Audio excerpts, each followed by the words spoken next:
All right. Welcome back to the live show.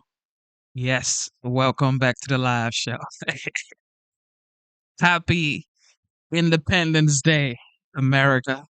Yes. Man, I'm so happy, man. I'm so glad that I got the opportunity to come to this great nation called America.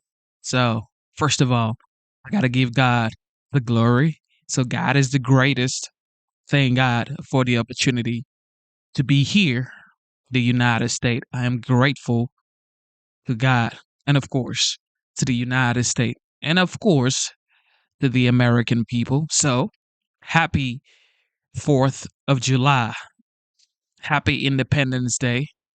Happy birthday, America. It is currently 3:39 and of course, it is the next day, July 5th, 2025. Welcome to the live stream. You know what time it is. It is your boy Genesis, and welcome to the Genesis Show. All right, with that being said, the OG, the 45th, now the 47th President of the United States, President Donald J. Trump, delivers a remark, and guess what? He signs the big, beautiful bill at the White House, and later on, he watches fireworks with Melania Trump, the First Lady. And I know some people are still having fun outside right now. I know. I know. I know y'all still having fun outside. Some of y'all still having fun outside, which that's the spirit. That's the American spirit.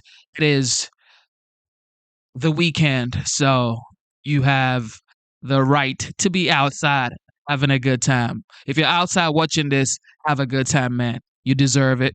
Okay? You deserve it. Have a good time. All right? You are in the greatest nation. Okay? So enjoy this great, beautiful privilege that you have. So here we go. Enjoy the show. Doesn't matter if you're a Democrat, Republican, independent, progressive, conservative, liberal. Doesn't matter. What matters is you are American. You enjoy this beautiful idea of America and you support it. So enjoy the show. Enjoy the show and be happy, okay? We're happy today, all right? There's no bad vibes. So good energy, everybody. Enjoy the show. Here we go. And First Lady Melania Trump.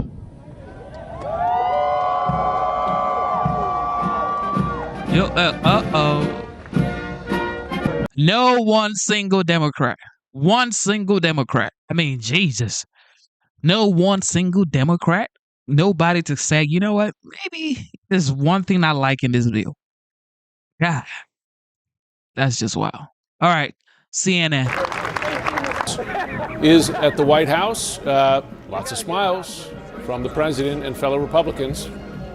Yeah, Jim, I mean, one of the things that we heard President Trump say just moments ago before he signed this was that this bill was the greatest victory yet of his second term. And that really is what his team believes. And in fact, if you talk to a number of them, they believe this is the biggest thing and the greatest victory they've had both terms combined. Because as we've continued to say, President Trump believes that this is going to deliver on those campaign promises. Now, something interesting to note, as we know, this bill is not popular with voters. We have seen the polling on it. I talked to a number of Republicans even here today who have said that they believe that people aren't aware of what's in the bill. So the spin on how they are going to get voters to digest this bill and approve of this bill has already begun. We heard President Trump standing up there at one point saying, don't believe anything that you hear about this bill. It's the most popular bill in history. Of course, as we know, it is not the most popular bill in history, but we will see how voters receive this bill as some of the policies in it begin to actually take place. That is what Republicans are hoping for, in fact, because they believe that some of these will help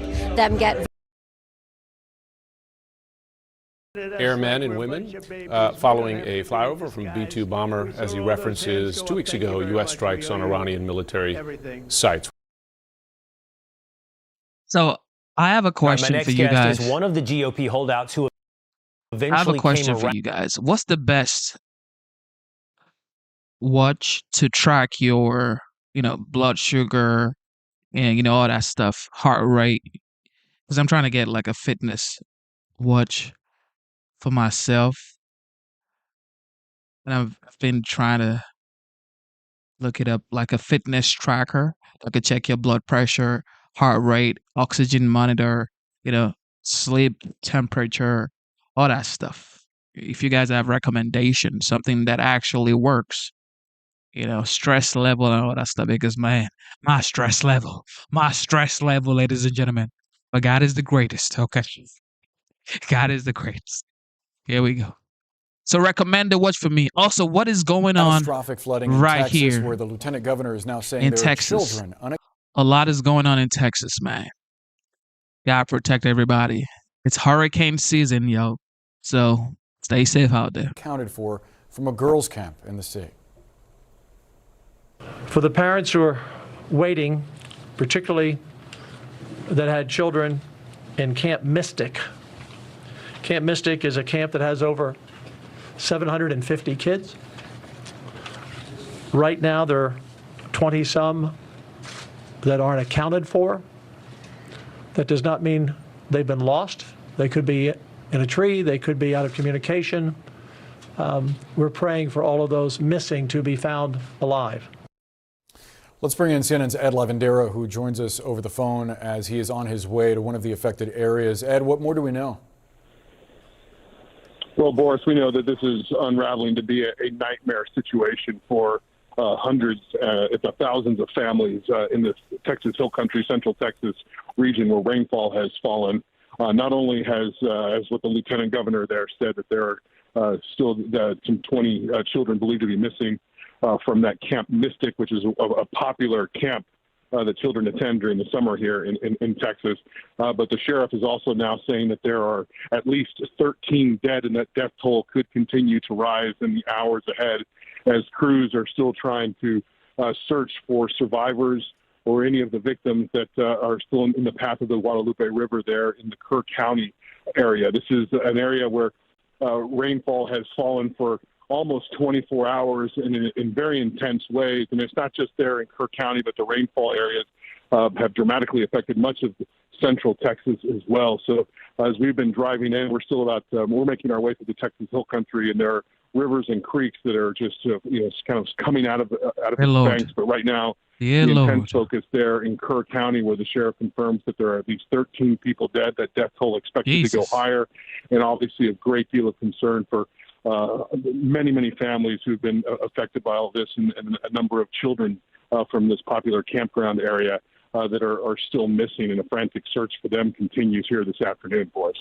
Yeah, no question, and we hope that officials find them safe. Ed, tell us about this area of Texas, the Hill Country. Tell us about the landscape and whether these sorts of storms are typical for the region.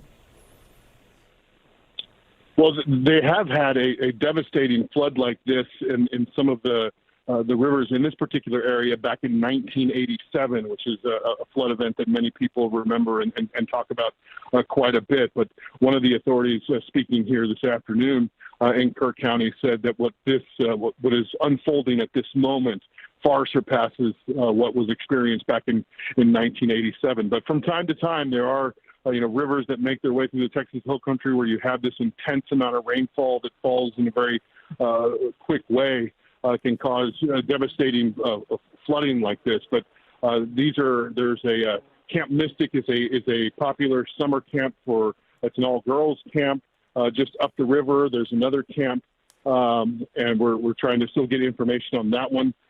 Camp La Junta, where it's an all-boys camp. So this is a region, especially for this time of year, where it's a very popular place for people to go hang out on the rivers, especially on a July 4th weekend. And would you happen to know, Ed, what kind of warning was put out if folks on the ground were aware that something like this might be coming? I think one of the local officials said that there isn't a very elaborate warning system in this particular area, but regardless, the amount of rainfall that has fallen in the last 24 hours came rather quickly. I don't have a real gauge as to whether or not the people who were closest to all of this had a real good indication of what was unfolding or what was about to unfold. That isn't totally clear to me yet, so we'll continue to report on that as well. And I know you're no stranger to storms in Texas. I believe it was 2017. There was a hurricane there where you were actually on the ground as several rescues were happening.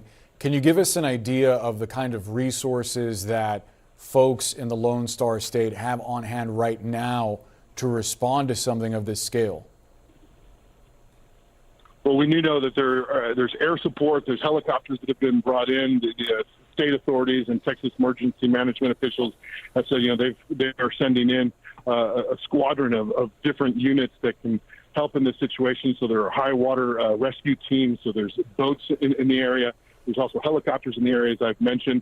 But what is also hampering the situation today is that the rainfall has continued. I was just looking at the radar a little while ago, and it seems like that Kerr County area is almost to the point where some of the heaviest rainfall has passed it, and there might be a little bit of a respite here that would give those emergency crews some time to work and get into the areas most affected. But remember, as all this water accumulates, especially upstream, it has to flow downstream. So this becomes a very treacherous situation for those high water rescue teams, where these water levels in these rivers will be rising for some hours, even after the storm passes. Yeah, especially as the ground is saturated. Hopefully some relief coming to those folks very soon. Ed Lavandera, we're awaiting an update from officials in South Central Texas where multiple people are dead after historic flooding overnight. You can see some of the images here. This is from Kerr County, northwest of San Antonio. That area has taken the brunt of this storm, and local officials are still trying to figure out exactly how many people have been killed.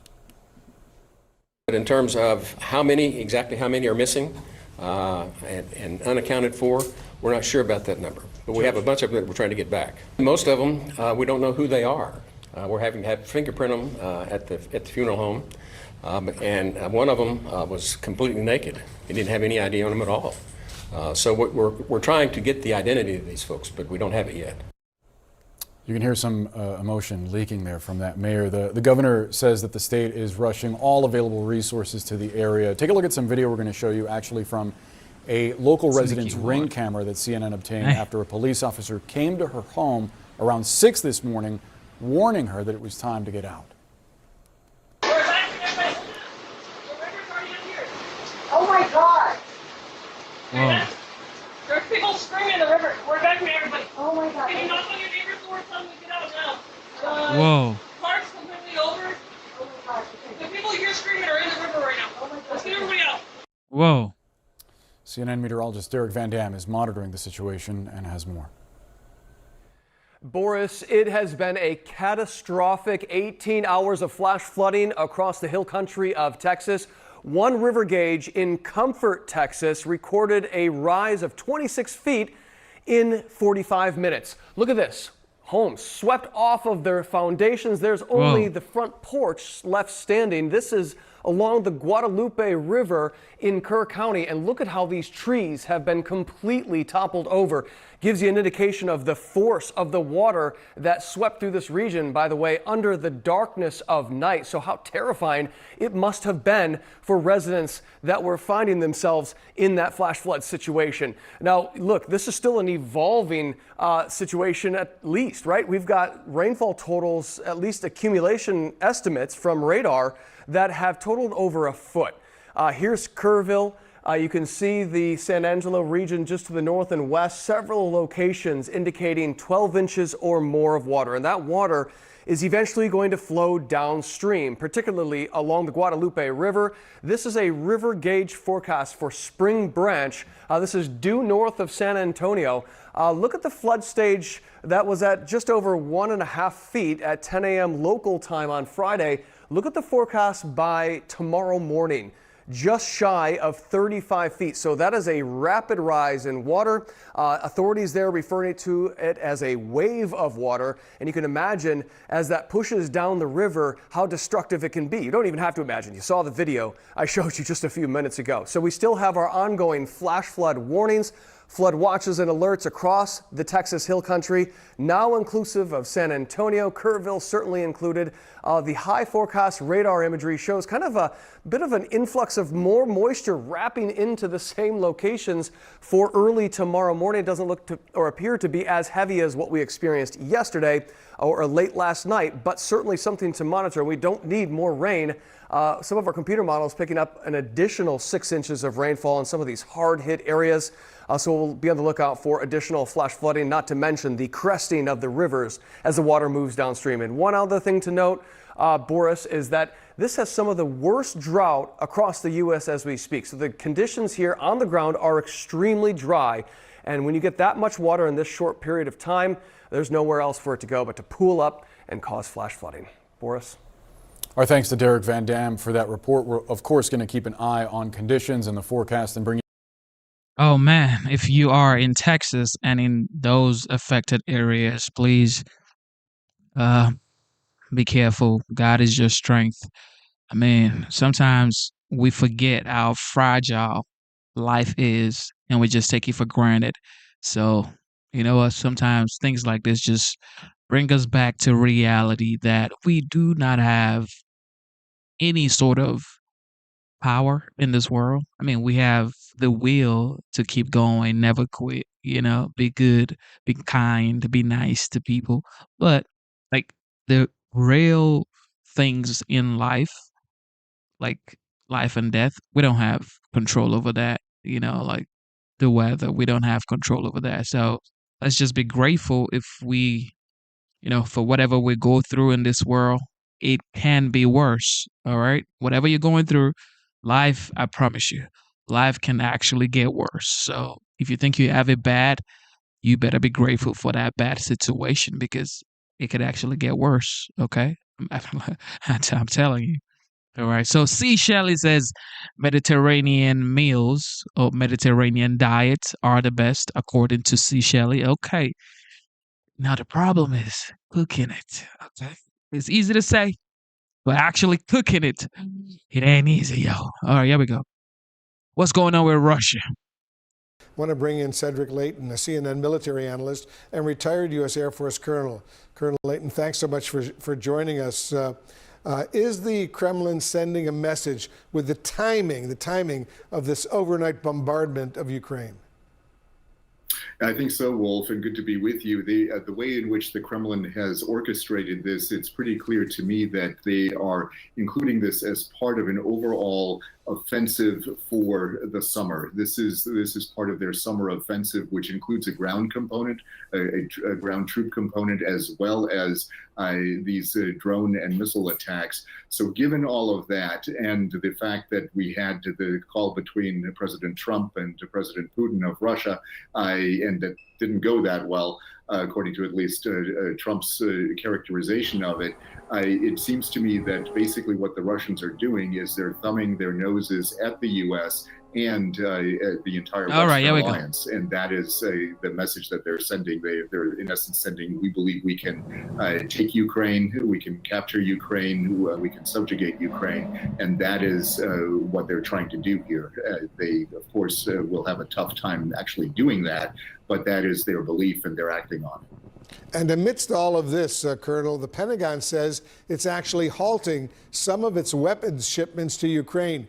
The U.S. has been the single biggest donor of military aid to Ukraine since the war began, some 3 years ago. How much has that emboldened Putin when he hears that?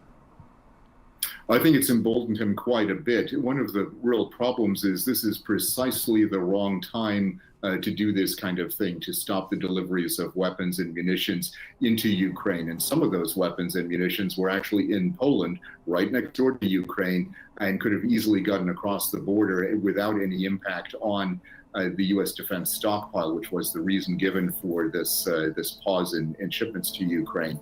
So yes, this emboldens the Russians. It tells them that the West is divided, weak.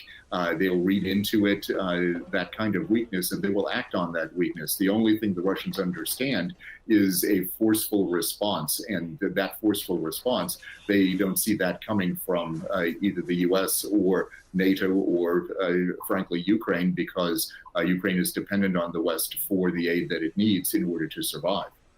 Ukraine says Russia actually fired 537 drones overnight against targets inside Ukraine. All right, that's it. Thank you. Look, we're celebrating America, so we're not going to dwell on that. All right, we're not going to dwell on what's going on in Ukraine and Russia. Hopefully, they get to settle that as fast as they can, but it doesn't look like it's coming to an end soon. So, yeah, thank you. Joining me now, ahead of the president's signing, Florida Republican Congressman Byron Donalds. So first of all, I guess I ought to congratulate you for helping get this thing through Congress. Well, listen, it was a total team effort. We were led, obviously, by President Trump. He was very clear on the campaign trail and through this whole process, the things he wanted to see. And members of Congress, from Speaker Johnson to Leader Thune to all the members, everybody was really working hard to get this accomplished. I know it's a big piece of legislation. A lot of the tax stuff, we really got settled fairly early in this process. I think both House and Senate kind of knew where we were going when it came to tax policy, and I was in line with the president. What kind of held things up was how do you deal with the spending side of this bill. But listen, this is a transformative piece of legislation. We are delivering on the promises that President Trump made to the American people. It is one big, beautiful bill, and soon it'll be one big, beautiful law. So I want to touch on some of the highlights on and obviously the spending part of it is always going to be an issue. But on a couple of the better parts of the bill, you've got huge deductions for overtime pay and for tip income, up to $25,000 in tip income. You've got a tax break for seniors. Obviously, that should be completely eliminated for Social Security, but up to $6,000. That's a significant raise in that tax break. And then, of course, you've got the work requirements that will probably do a lot to help save Medicaid. Are you looking forward to running in your next election defending that vote? Of course, absolutely. I'll add one other thing that wasn't in that list. For the first time ever, there are tax credits for school choice. So Donald Trump is also the school choice president. That's in the package as well. But let's dig into the Medicaid piece, excuse me. What we said in this bill is that if you're a single able-bodied adult, that yes, you have to go to work for at least 80 hours a month. I mean, so we're talking 20 hours a week, either to have a job, be looking for a job, volunteering, or going to school. If you're going to be on public benefits as an able-bodied adult, that's the least that you should be doing as a part of the fabric of America.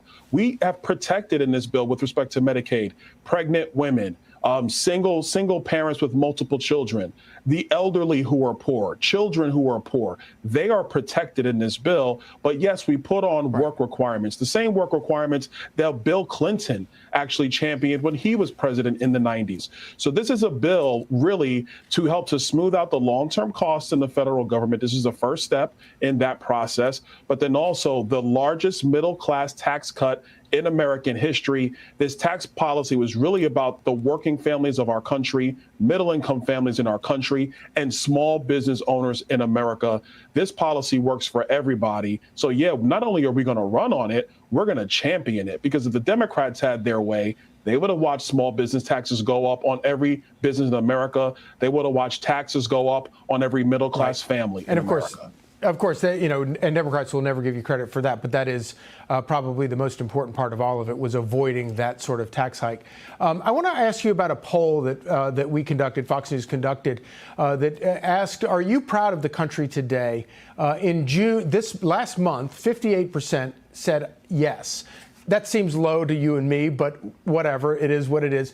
That is the highest we've ever registered that since 2016, which I think is really interesting. The other thing that I think is really interesting about this poll is that the absolute lowest was in June 2022 at 39% of Americans said that they were proud to be American. And that was dead in the middle of the Biden presidency. And the whole point of Biden's campaign in 2020 was he said he was going to unify the country. What do those numbers tell you? What they tell me is that when the Democrats get their way in terms of total policy, it's a disaster for America, and the American people recognize they don't want it. What it also says is that, if you look at some of these dates when Donald Trump was actually getting his agenda accomplished, people were happy with the country. And look what's happened the last 5.5 months. Inflation down, wages are steady, unemployment coming down, economy is growing. There's actually, obviously Israel had to do what it needed to do, but you have a lot of countries in the Middle East who are saying, you know what, it was time to be in the business of being partners with Israel and the United States. Donald Trump has been bringing wins for the American people. And last but not least, the biggest thing overall, the border is secured. He promised he would do it. He did it. Look at recruitment in the military, record highs in every branch of the military under Donald Trump. So what it's telling me is that his policies, his common sense, his leadership is actually having the American people have more faith, not just in America today, but America going forward into the future. Yeah, and I would argue that sealing the border is the biggest campaign promise any president has ever kept. Also want to ask you real quickly about this. President Trump made a little news last night announcing that he's going to host a UFC fight at the White House. Listen. We're going to have a UFC fight. Think of this on the grounds of the White House. We have a lot of land there. We're going to build a little. We're not. Dana's going to do it. Dana's great, one of a kind. We're going to have a UFC fight, championship fight. America 250 will also host a brand new, first of its kind, youth athletes. It's a competition known as the Patriot Games, and it features top high school athletes from all 50 states. It's going to be great. And this phenomenal patriotic sporting event will be nationally televised, and it will be led by our great Secretary of Health and Human Services, Robert F. Kennedy, Jr. So are Democrats going to wind up opposing this?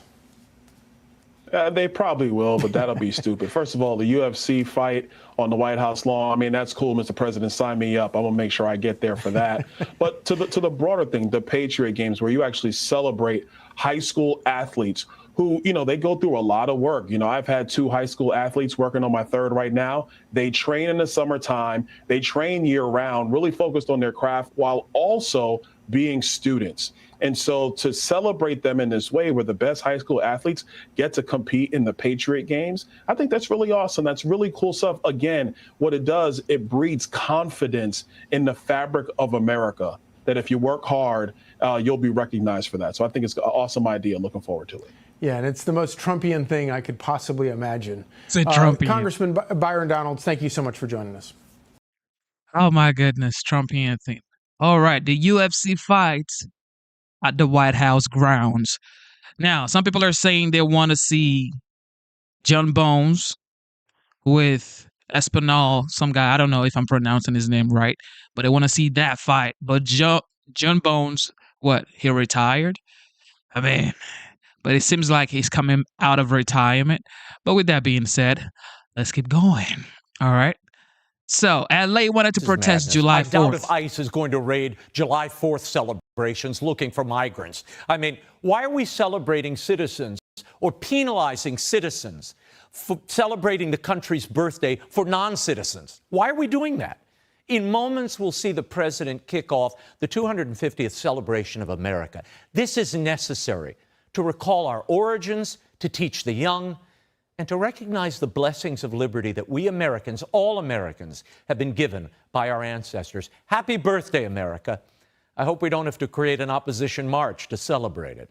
Joining me now is Tomi Lahren, Fox News contributor, host of Tomi Lahren is Fearless on Outkick. Tomi, thanks for being here. Nobody's saying these people can't protest, but doesn't this tenor of protest miss the point of the holiday?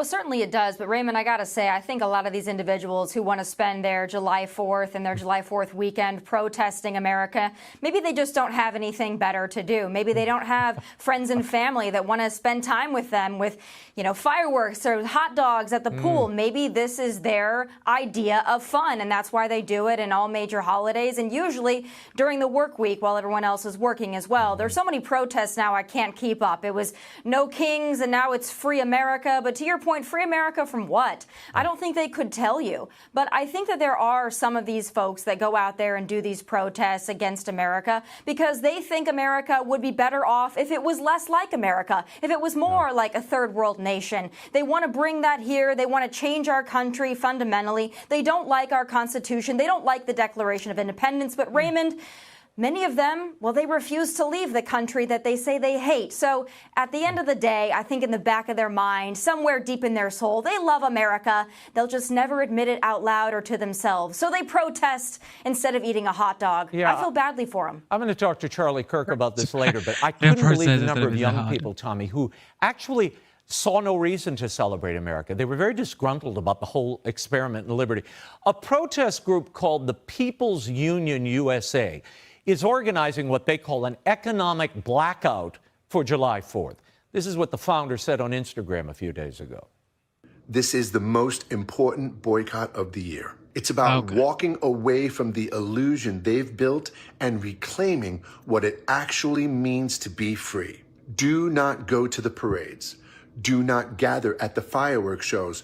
Don't wave a flag for a country that no longer waves it for you. There is no independence to celebrate right now. Tommy, your reaction? He can say those words because he's leaving in a secured country. He has McDonald's down the street, Chick-fil-A. Nobody's coming to take his water away from him. He has the internet 24/7, power 24/7. Okay, he could walk out, say what he wants. He can say those words without anybody coming to take him out of his house. So yeah, that's why he could say those words. Only in America can you say words like that. Okay. No independence. What does he think his boycott is? Yeah, exactly. And of course, he's sitting on Instagram, which is another American innovation. This country that he hates that allows him to sit there and make a selfie video for the world to see. But I would just say this, Raymond, there is a silver lining in all of this because these individuals that truly do hate America, we maybe don't want them at the parades and the fireworks celebration. Maybe we'd be better off if they did protest somewhere else and they leave our great American traditions to people who love this country, Republicans, Democrats, Independents, who still love this country. And they can sit home or they can go to a protest. We'd probably be better off. These events will probably smell better, look better. I think this is actually a subtle win. Well, a part of me wishes everybody could come together over at least the unifying ideal of what it means to be an American and part of this American experiment. But I guess some don't want to be a part of the festivities, so what can you do? Tommy, have a happy July 4th. Everybody should celebrate this great nation called America. Every single one. If you're here, you're blessed. Just know that. All right. Alcatraz. Alligator Alcatraz. Well, the first group of migrants have arrived at Florida's Alligator Alcatraz Detention Center. Governor DeSantis says it'll be a, quote, force multiplier in the Trump administration's efforts to deport illegal immigrants. Joining us now is Chris Clem, retired Chief Border Patrol agent. Thank you so much for talking to us today, and happy 4th to you.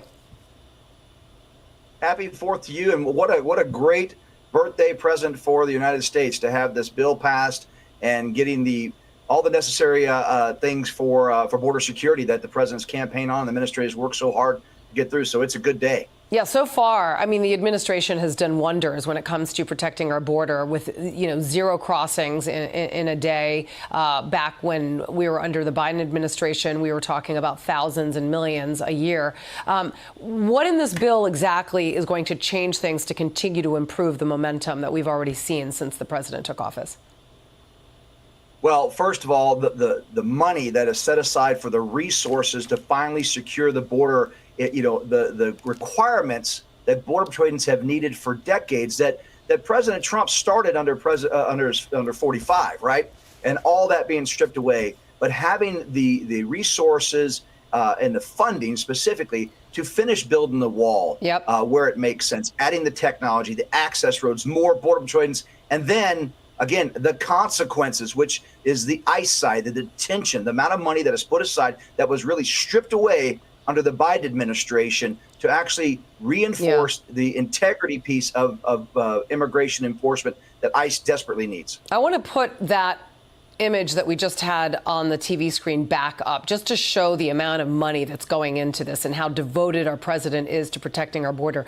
$46.5 billion for border wall construction, upgrades, detention, etc. $45 billion for single adult detention and family residential centers. The family residential centers will be interesting because you know the Democrats are going to say that babies are being torn away out of their mother's arms. That is not going to happen. They're not going to be splitting up families. $29.9 billion for hiring, training, retention of ICE members. That's another really critical component there when you talk about ICE members, because they are up against quite a battle and they are certainly needed in large numbers to be able to defeat the millions that are here illegally. Yeah, absolutely. And, you know, we've been using a lot of the federal government resources to include state and local to support the administration's efforts. So actually, you know, getting money to recruit and retain these ICE agents and officers that support that interior enforcement is absolutely critical, because we know so many people got in undetected under the Biden administration. We've got to go fix that. And that's what they're doing. You know, I've been reading a lot of the banter and the back and forth on social media especially from the Democrats. Look, let's remember that there was these soft-sided structures. There was at least 6 or 7 of them on the southwest border that were costing $40 to $50 million just to put up. And then we were spending an average of $2.5 million a day just to maintain them across the southwest border for 3.5 years under the Biden administration. So when people are talking about these ridiculous costs for Alligator Alcatraz, how soon they forget how much money was being spent just to release millions of people into the United States. I'm so proud of this administration and really the GOP for finally stepping up and getting the resources so we can finish this and secure this border once and for all. We get this done, then we can have legitimate, take the emotion out, conversations about immigration reform that will be necessary so we can have some common sense approaches from an economic perspective. All right. Chris Clem, thank you so much for talking to us today on the. What do you guys like about the big, beautiful bill? I would say my number one is, of course, school choice.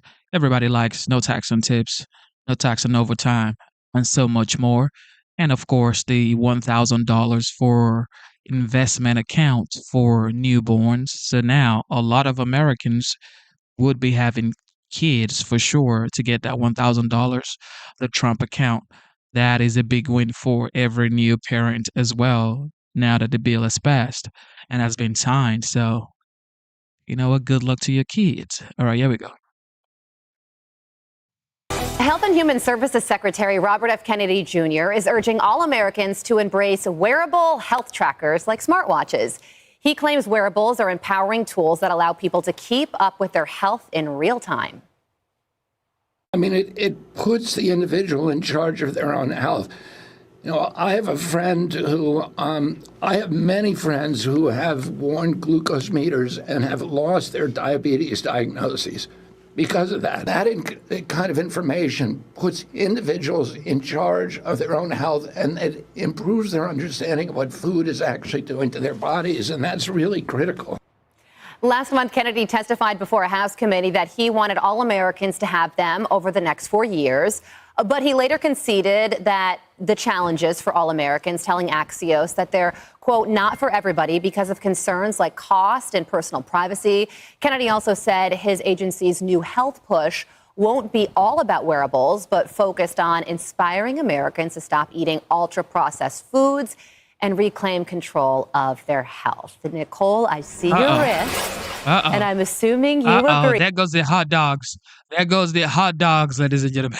There goes the hot dogs. with this push? I do, actually. I wear my Fitbit religiously, and I thought, I should probably take it off before the show. But when I found out that we were talking about this, I'm like, no, I'm going to proudly wear it. Yeah. And I can tell you, I try to get 20 to 25,000 steps a day, 5 days a week, and it does make you more conscious. I mean, it measures your calories, your sleep. It can measure my VO2 max. It measures everything that you could ever imagine, and it does make a difference. And it will remind you. If I'm being lazy, it'll remind me and to stand up. Give a little alarm, and I'm like, time to get up and get some steps. But I do think overall, RFK being here, I think that people are more conscious of their health, and I love seeing that. Joey, I know you have some thoughts. Yeah, a couple things. Number one, this is his Democrat showing just a little bit. Because, I mean, here's the deal. There is nobody more annoying than the person who's like, oh, I got to get up and walk to the random mailbox to get my do you know that steps Nicole in. is sitting right next to you? Yeah, I'm telling you, that is the most. And maybe it's a personal bias because steps aren't my thing anymore. I don't know. But in all seriousness, it does concern me. It depends on who has access to that information.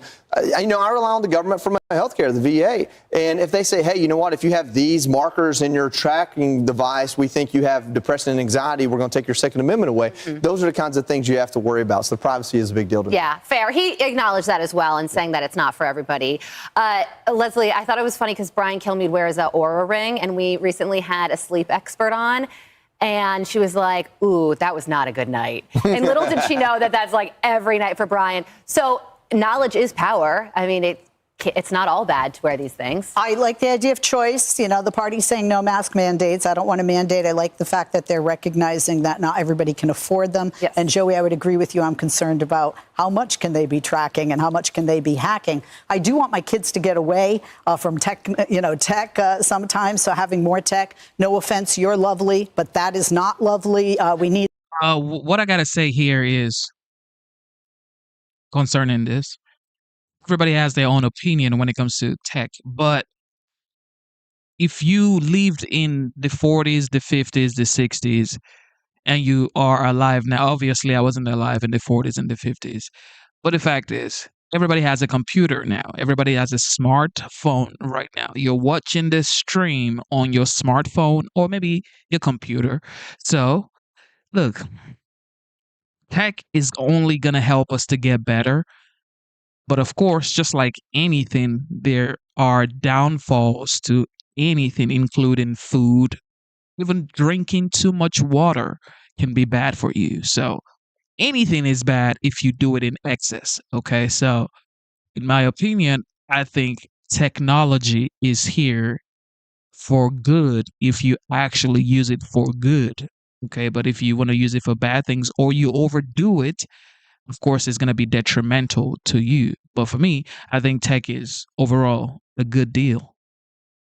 Some designer to come in and make it look better. But I want to tell you a very quick true story. It's sad. It's a sad ending, though. My brother-in-law last year was going out for brunch, and I don't know what the watch tells you, but it told him something like you're about to have a heart attack, something to that effect.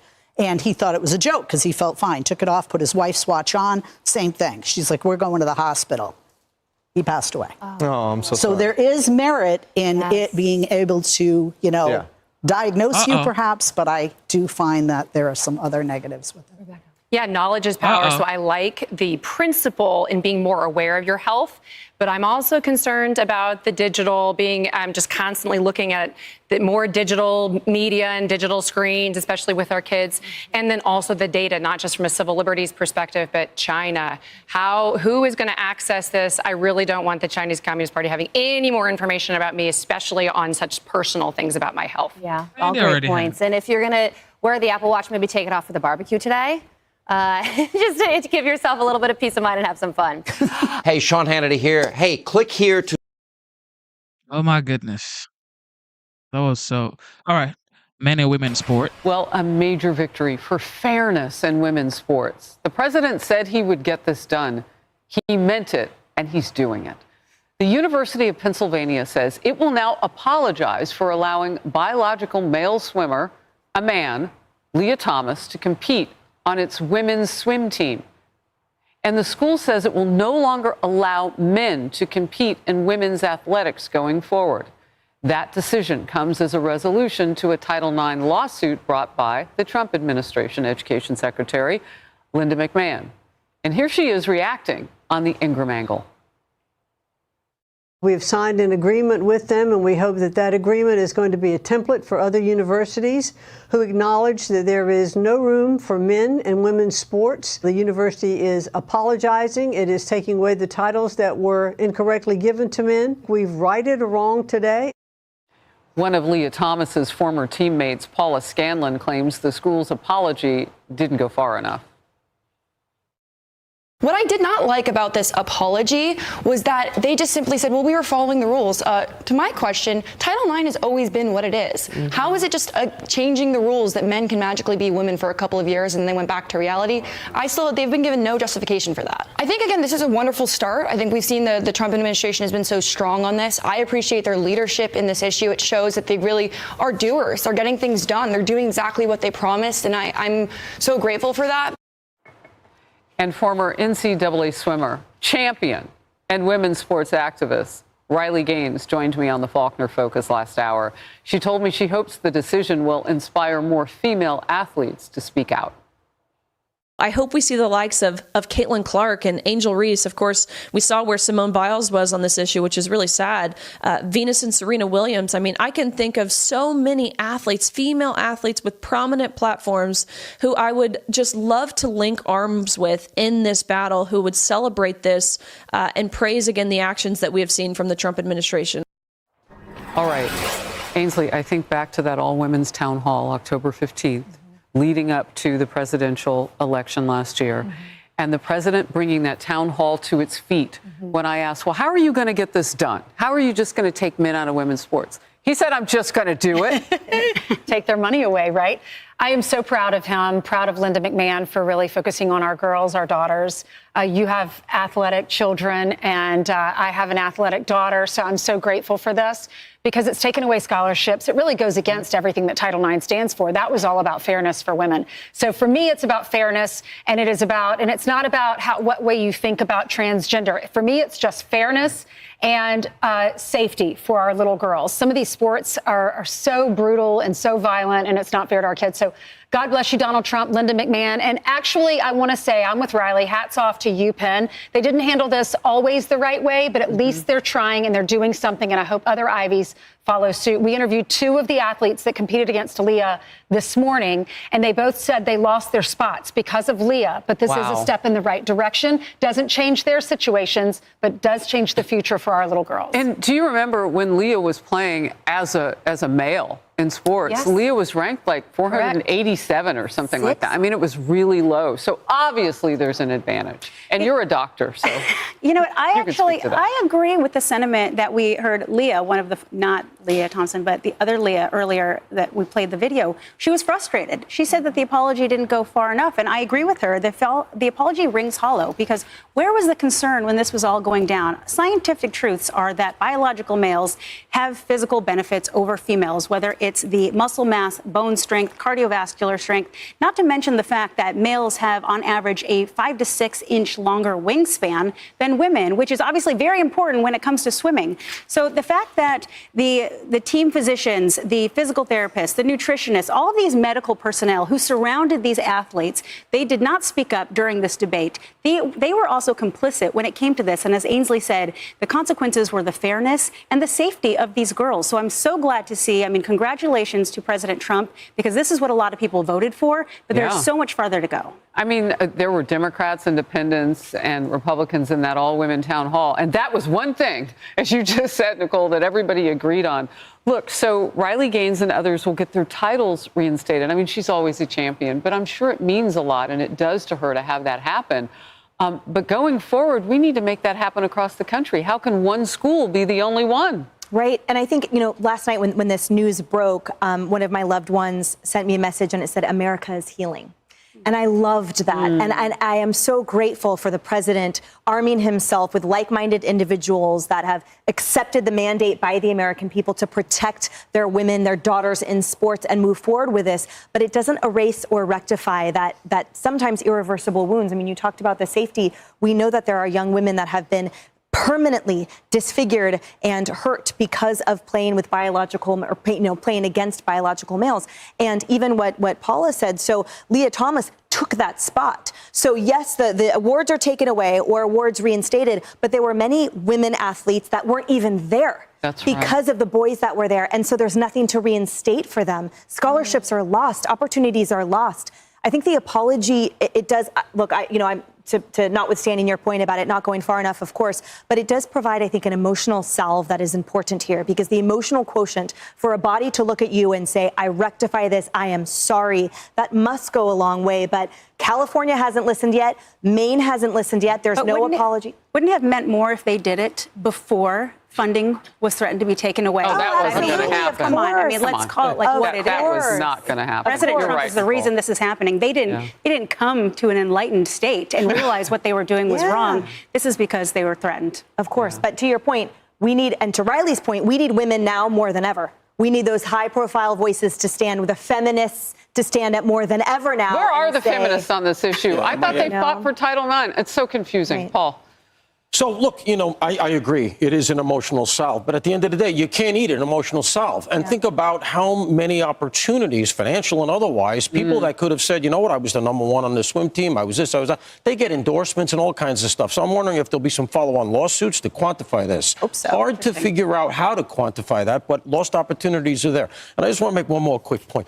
Think about this. If you are a person who feels the need to transition as an adult, that's your right. You can do it. Fair enough. But what makes you have the right? What gives you the right to impose that private decision on a whole host of other people? And why would you feel the need to do that? From everything I read and hear, it's hard enough to transition. You're going to be dealing with all kinds of societal norms, et cetera, et cetera. And yet you take it upon yourself to put yourself out there and say, no. I am now a female, and I'm going to swim against you. It is narcissistic, solipsistic, whatever word you want to use, and it is completely out of line and out of the spirit of Title IX. And it, to me, realistically, what Donald Trump here did, and he's had a lot of success on this. He just did at University of Virginia, the president of University of Virginia, total DEI character. He had to resign for similar reasons. Donald Trump just called BS because it's so obvious, and that's why it's like whatever it is, a 90-10 issue. Wow. Anybody? We're good? Well, Caitlyn Jenner, perfect example. Caitlyn Jenner said the same thing. That's true. And she has said, I wouldn't agree with this. It's not fair and it's not safe for our children to play against, our biological women to play against biological men. Yeah. Hey, everyone. I'm Emily Campagno.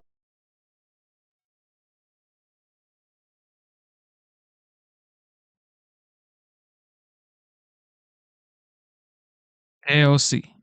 Let's bring in Republican Congressman from New York, Mike Lawler. He'll be attending the big, beautiful bill signing. He also serves on the Financial Services and Foreign Affairs Committee. Congressman, thanks for joining us on this 4th of July. Did you ever think that you'd be standing at the White House for this bill signing on the 4th of July? Well, Speaker Johnson had made clear that was the goal and the objective to get it done by July 4th. And so obviously this is going to be a momentous occasion. Not just for the president and for Congress, but for the American people. This is the single largest middle-class tax cut in American history. When you look at the extension of the Tax Cuts and Jobs Act, the enhanced senior deduction to offset Social Security taxes, no tax on tips, no tax on overtime, the increased cap on SALT to $40,000, a 4x increase that will allow folks to deduct their state and local taxes on their federal income tax returns.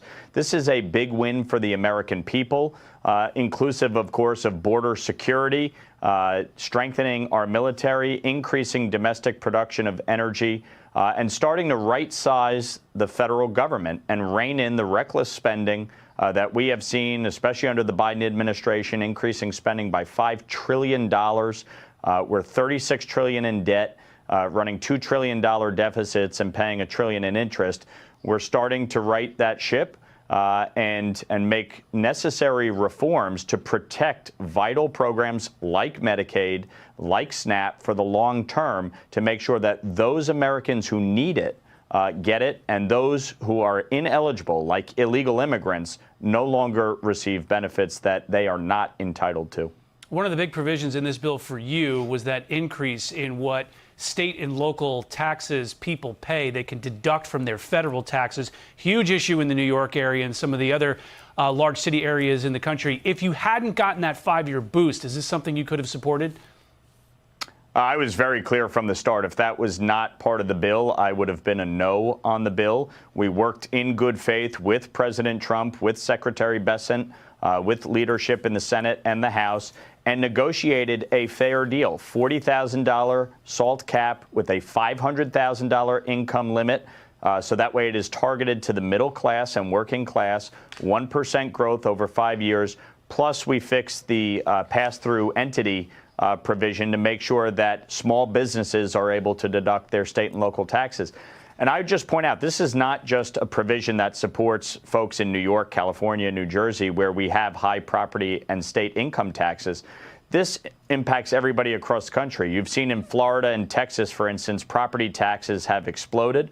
Florida's property taxes are up 37% in 4 years. So this, over the next 5 years, is going to provide real tax relief to middle class and working class families all across this country. So before our interview, you heard Mark Meredith on the North Lawn of the White House there. You remember him from yesterday. You talked to him right after you got off the House floor voting on this bill. You told him then that you pointed out basically that in a number of tax provisions, they often do expire, and that's pretty common in legislating. Well, Congresswoman Alexandria Ocasio-Cortez caught that interview, or at least saw it online, and she wrote, "It's not normal. Lawler voted to make the tax breaks on billionaires permanent while making the no tax on tips, just for those making less than $25K, expire in just 3 years. He's also kicking tipped employees off Medicaid, ACA, that's Obamacare, and clawing back their SNAP." So is she wrong about this bill? Yes, she's entirely wrong. Look, the standard deduction, for instance, which was doubled under the Tax Cuts and Jobs Act, is made permanent. This is a huge tax cut for middle class and lower income families all across this country. Obviously, within this bill, no tax on tips, no tax on overtime, no a senior deduction, a child tax credit expansion. This is targeted towards the middle class and working class and lower income Americans all across this country. In any tax bill, there's always going to be provisions that expire. Some are made permanent. Some of the corporate tax rates, for instance, were made permanent in the last bill. Other provisions expired at the end of this year. That is always a give and take when you are negotiating a tax bill. But the big winners in this bill are low income and middle income working class Americans. And that is why we fought to get this across the finish line. My Democratic colleagues wanted all of that to expire. They wanted to raise income tax rates on every American. They wanted to cut the standard deduction in half. They wanted to cut the child tax credit. They didn't want to give seniors an enhanced tax credit. They did not want to give no tax on tips and no tax on overtime. So for any of my Democratic... Well, the bill is passed now, so they have nothing to say. So here we go. Trump gaggles with the press on his way back to New Jersey. Lots of people, but just a great 4th of July. We have some busy things to do tomorrow. We have a pretty busy period of time. The economy is doing great. The country is doing amazing. It's on the right track. In fact, right track, wrong track came out, I guess, the first time in 28 years that they said we're on the right track. I don't know why it was so long, but we're doing very well. Anybody have any questions? Oh, that's terrible. The floods? It's shocking. They don't know the answer yet as to how many people, but it looks like some young people have died. Federal aid for the... Oh, yeah, sure. We'll take care of it. We're working with the governor. We're working with the government. It's a terrible thing. What's your reaction to Hamas in the response to your peace proposal? They said they gave you a positive response. They said they gave me a positive response? Yes. Well, that's good. I mean, I've heard that, but they haven't briefed me on it yet. I think they're going to be positive about it. We have to get it over with. Hamas we have to get it over with. We have to do something about Gaza. we've been doing it. You know, we're sending a lot of aid, a lot of money and a lot of aid. Otherwise, you'll have people in big, big trouble. But, yeah, I think it's been very positive, a good response. Yes, please. Did you sign any letters for your claims? I did. I signed some letters, and they'll go out on Monday, probably 12. 12 different amounts of money, different amounts of tariffs, and somewhat different statements. Mr. President, which countries will receive those letters on Monday? You'll be announced. I have to announce it on Monday. I can't do it. Mr. President, what do you want to hear from Prime Minister Netanyahu on Monday in your meeting? Well, we're going to have a meeting on Iran, obviously. You know, the success, that was a great success. And blown to pieces, the whole nuclear thing. I would say it's set back permanently. If they were going to do it again, they might as well start in a different location because that location is totally demolished. They could start, but I would think they'd have to start in a different location. But if they did start, there'd be a problem. We wouldn't allow that to happen. Mr. President, follow up. Mr. President, Iran has not agreed to inspections. Iran has not agreed to inspections. Iran has not agreed to give up their nuclear enrichment. Is the ceasefire premature? Well, if you're saying they haven't agreed, let's see what it is. They want to meet with me, so if they haven't agreed, then we're not going to have a very successful meeting. Right? Mr. President, are you still optimistic about a Gaza deal next week? There could be a Gaza deal next week, yeah. How optimistic are you? I'm very optimistic, but, you know, look, it changes from day to day. It's been changing for years. It changed. As I came in, I inherited a very bad situation in many ways. Whether it's 25 million people coming in from prisons, jails, from mental institutions, from gangs, you know, it's or that or Gaza. You could say Gaza. You could say I inherited Iran. We did something about it. We've gotten a lot of hostages out, as you know, from Gaza, a lot. But unfortunately, you know, we came into that, we inherited that situation. Mr. President, can you tell us about your call with Zelensky today? How that went? Yeah, we had a good call. We talked about different things, and we had a very good call. I think a very, very strategic call. Are there plans to partner with Ukraine on munitions? Well, we've been helping them, and we'll continue to help them. It's a pretty tough situation. We'll see what happens. I told you I was very unhappy with my call with President Putin, and it just seems like he wants to go all the way and just keep killing people. No good. It's not good. I wasn't happy with it. Mr. President, are there any updates on the negotiations of the TikTok deal? Yeah, we're pretty much have a deal. Now we're going to go and ask. I think we're going to start Monday or Tuesday asking, talking to China, perhaps President Xi or one of his representatives. But we pretty much have a deal on TikTok. And how confident But are we you think we probably have to get it approved by China. Not definitely, but probably. How confident are you that China will agree to that deal? I'm not confident, but I think so. President Xi and I have a great relationship, and I think it's good for them. I think the deal is good for China, and it's good for us, and for us it's money. I think the deal is good for China, and it's good for us, and for us it's money. You know, we make a lot of money if the deal goes through. Are you planning to visit President Xi? Are you planning to go even in China? Well, I was asked to go there, yeah. He asked me if I'd go, and he would likewise come here. That soon? We get along very well. We always have gotten along well. President, Iran has said that they want to go to the UN and have the UN force the United States to finish the damages that were done by the UN. What is your response to that? You're going to have to say that again because you're being blurred out. That Iran wants to have the UN force the US to finish the damages that were done by the strike that the US did. I think it's pretty ridiculous, yeah. I would say maybe very ridiculous. Go ahead, please. Mr. President, Putin has not agreed to a ceasefire. Do you think he's mocking you? No, I don't think he is. I think he's worried about sanctions. I do think he's very worried about sanctions. And, you know, we're determining that the Senate, as you know, has put in big sanctions, very big sanctions. Patriot missiles go into Ukraine? Well, they need them for defense. I mean, I don't want to see people killed, and they're going to need them for defense. They're amazingly effective. You know, we knocked down 14 out of 14. That's pretty amazing. If you think of it, it's almost incredible. But we knocked out 14 out of 14. So they're going to need something because they're being hit pretty hard. Are you going to send them, though? Are you going to send more? Yeah, we might. We're looking at it. On tariffs, Mr. President, why are they only coming into effect in August? Well, I'd probably start them on August 1st. Well, that's pretty early, right? I mean, you know, because we're talking about, yeah, so when do you think they should come into effect? Sooner? I don't know how they could be sooner. We waited about a 90-day period. We probably had 90 days or so, and really much longer than that because we've been looking at this for years. We've been looking at it. I've been looking at it for a long time. I can tell you every single country, and I can tell you every single deficit that we have and they have.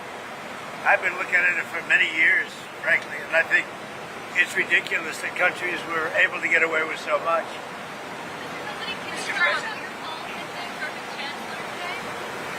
I had a great call with the German Chancellor. He said, strong guy, very good man, had a great victory.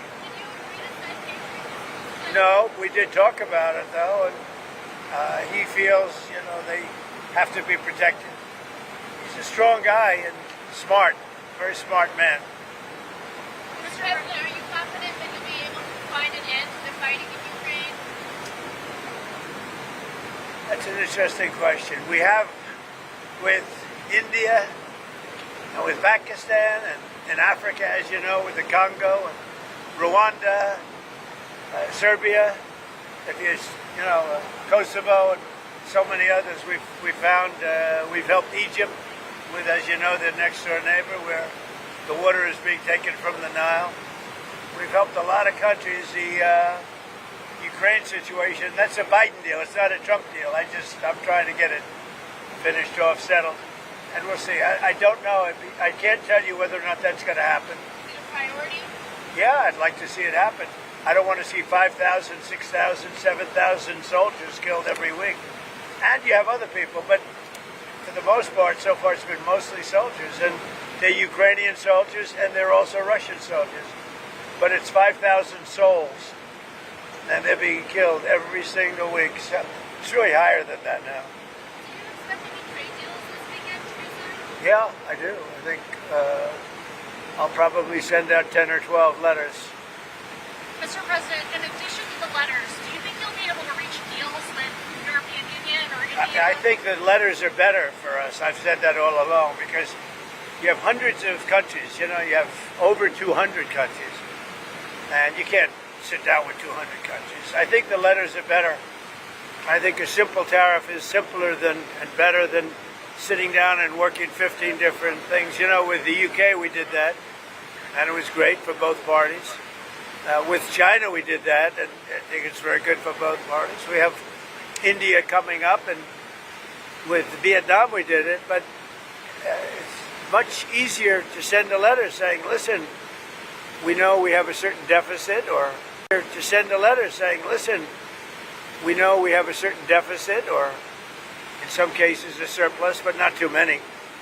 And this is what you're going to have to pay if you want to do business in the United States. And it's a tremendous amount of money that would be coming to us.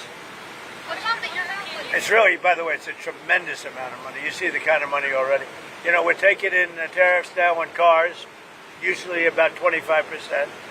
Every car that comes into the country is paying about 25%. Lumber, steel, aluminum. But for the most part, I'd say just a percentage of maybe 15, 20% of the ultimate tariff, which would be over the next few months. And, you know, we've taken in over $100 million already. Mr. President, It's pretty shocking. So much. And the other thing that's happening is many countries are moving into the country in order not to pay tariffs. So they're moving their factory here in order not to pay tariffs. Mr. President, can you talk about your meeting with the Saudi defense minister at the White House? Yeah, we had a great meeting. Great person. He was representing, and he had some statements from the king and from the crown prince. And great people. They congratulated us on the incredible attack on Iran. It was an attack on something that you can't have, the nuclear facility. It's been proven now that it's been totally obliterated. If they wanted to start, they couldn't start there. They'd have to start someplace else. But it was a congratulatory call in many ways. We talked about trade. We talked about missile defense. We talked about airplanes. They want to buy a lot of airplanes. Why are you so much tougher on Iran than Russia? No, I think I'm tougher on Russia than I am on Iran, actually. If you remember Nord Stream 2, you never heard that term until Trump came along, right? And, I closed it, and that was the biggest economic development deal they've ever done. Then Biden opened it, but then it got closed. But Biden opened it. No, I think I'm tougher on Russia than I was on almost any other country. Would you like to see Patrick Reed make the Ryder Cup? Yeah, I think he's great. Patrick Reed, he's great. Mr. President, have you threatened Putin with sanctions to him personally? We talk about sanctions a lot, yeah. What does he say? I would say he's not thrilled with it, but, he's been able to handle sanctions, but these are pretty biting sanctions. No, we talk about sanctions a lot. And he understands that it may be coming, and, he's a professional. It may be coming. Yeah, it may be coming, sure. Have you decided on what your next international trip might be? With who? With what? Have you decided on what your next international trip might be? Yeah, it changes a lot. We get these emergencies. I'm putting out fires all over the place. Talking about my next international trip. We're putting out fires all over the place, and so it's changing. But we're planning to go to Europe. We've been invited to Turkey. I've been invited, frankly, to every country. We had a tremendous success in NATO. As you know, they've agreed to put up more than $1 trillion. They took it from 2%, but they weren't paying 2%. They were paying less, to 5%, where they're paying. And that's a big deterrent. That was a great thing they did. I have a great relationship with almost all of the nations. Mr. President, your plan to let farmers keep their workers that might not be in the country legally, would you do that for other industries like home building? Yeah, well, we're looking at that right now, and we're going to come out with a statement on it sometime next week. But we want to have, certain industries need help because we don't have enough people. And we're going to be coming out with a statement fairly soon. What we are doing is getting all the criminals out of our country. Thank you very much, everybody. I hope you had a good time, and it's been a great, I think it's been a great 4th of July. It's been a great, happy 4th of July, everybody. Thank you very much. This guy is always working, always talking to the press, very transparent. I mean, it's not perfect, but absolutely transparent. All right, here we go. More press. Hello, everybody. Hello, Mr. President. So we had a great time in Iowa, very successful, a lot of people. I think they enjoyed it, but it's been a great state for me. We won it all 3 times, and very special. Tomorrow's going to be great. We're going to have the B-2s flying, and we have Christie, the whole group, including a lot of great congressmen. We have everybody, and we have Doug Burgum. If you have any questions, Brooke Rollins, agriculture, if you have any questions, let us know. But we all had a great time in Iowa. Mr. President, has Hamas agreed to the latest framework for a ceasefire and hostage deal? We'll see what happens. We're going to know over the next 24 hours.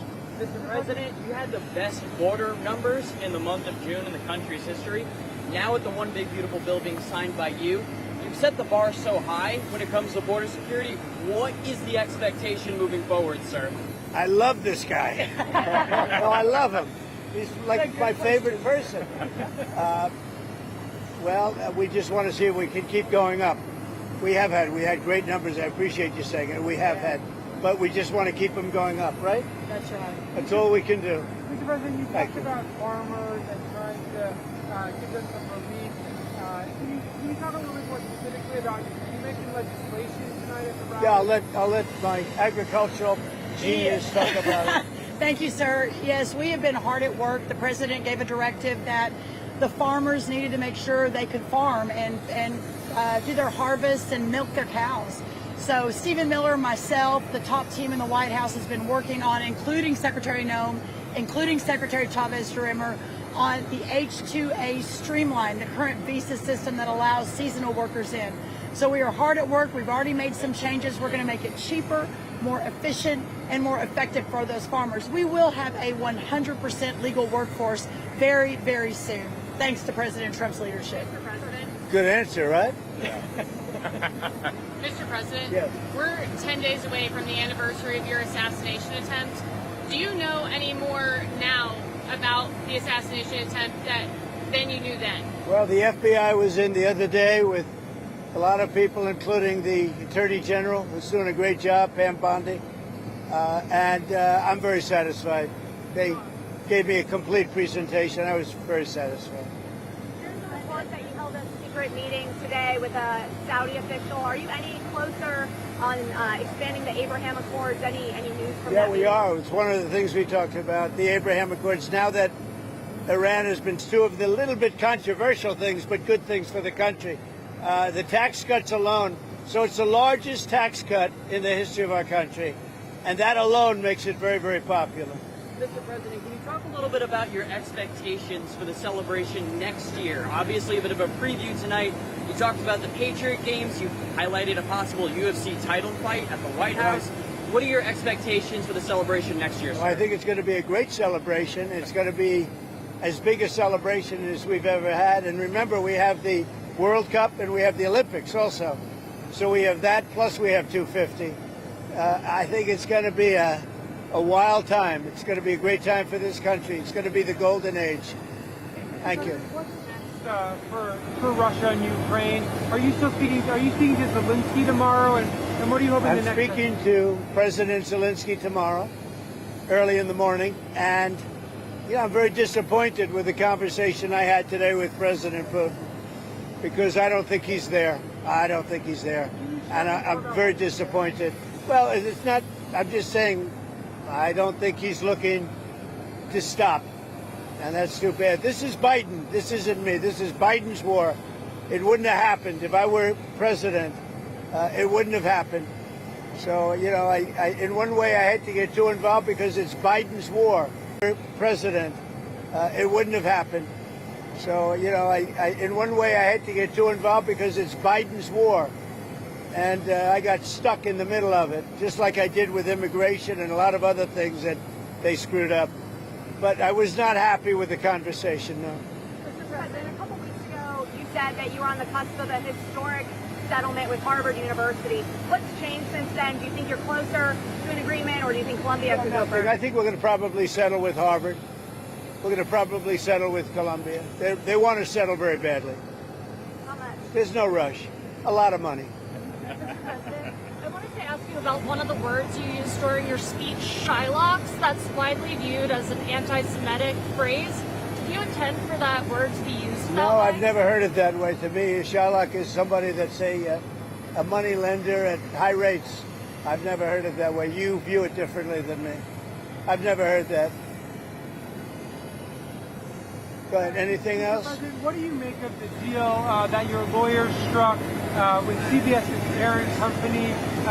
Can you talk about that? And have you had any conversations with Larry Ellison about expectations you might have for Skydance and PSAs that they would run should they take over Paramount? Well, Larry Ellison's a friend of mine. He's a great guy. I think he's the buyer. But we did a deal for about $16 million plus $16 million or maybe more than that in advertising. So it's a combination of 16 plus, 16 plus. So it's like 32 to maybe $35 million. I think that what they did, and this has nothing to do with Larry Ellison. I think he's going to run CBS really well. And I think he's making a good deal to buy it. I think he's great. He's got a son who's a fantastic young man, too. But what they did was incredible. They took an answer from Kamala just before, the day before the election, and it was a horrible answer. And they took the answer out in its entirety, and they put another answer in, a different answer. That was a different part of the interview, because the answer she gave was so bad, it was like election threatening. And I've seen it all, but I've never seen that. Nobody has. And we understand that was done in other locations also with respect to answers. But think of it. one of the most important questions, maybe the most important question. She gave a horrible answer to it. So they took an answer from another part of the interview and they inserted it. Nobody's ever seen that before. So I think they made a wise decision to settle. And is that $16 million for the ads, is that part of contingency for your administration to approve the merger or the sale of the company? That has nothing to do with that. This is totally separate. This was when I was running. This had nothing to do with what was taking place in government. This is when I was running. This was essentially the night before the election. And they did this, and we thought it was despicable, actually. For countries that don't get a letter right away and that you haven't made a deal So we're going to start sending letters out to various countries starting tomorrow. We'll probably have 10 or 12 go out tomorrow. And over the next few days, I think by the 9th, they'll be fully covered. And they'll range in value from maybe 60 or 70% tariffs to 10 and 20% tariffs. But they're going to be starting to go out sometime tomorrow. We've done the final form, and it's basically going to explain what the countries are going to be paying in tariffs. And it's very important. It's a lot of money for the country, but we're giving them a bargain. Because if I went by the true deficits or by other ways of measuring, it could be a lot more. We don't want to. I don't want to stretch it too much. We want to keep it pretty reasonable. And I think it's very reasonable. What countries will you be sending those letters to first? We're going to be sending to, well, you're going to see tomorrow. I'd rather give it tomorrow. But we have probably 10 to 12 tomorrow. And then after that, we'll be sending 10 or 12 a day. And as we get along, as we get to the smaller countries, we're pretty much going to keep the tariffs the same. Are there any countries that will have a little flexibility with that deadline? Not really. I mean, they'll start to pay on August 1st. The money will start to come into the United States on August 1st, okay, in pretty much all cases. Thank you very much, everybody. Thank you. Thank you very much. Thank you for tuning in to the live show. Biggest tax cuts in our country's history. And that alone makes it very popular. The only poll that was done was a... Thank you for tuning in to the live show. You guys are awesome. Happy 4th one more time. Happy Independence Day. Yes. Curry B in the house. Jet. Welcome to Jet. Who else? Anyway. Y'all want to keep going? You guys want to keep going or you want to call it a day?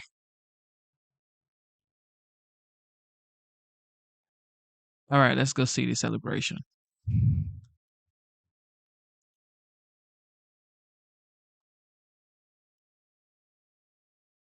Let's go see the celebration at the White House.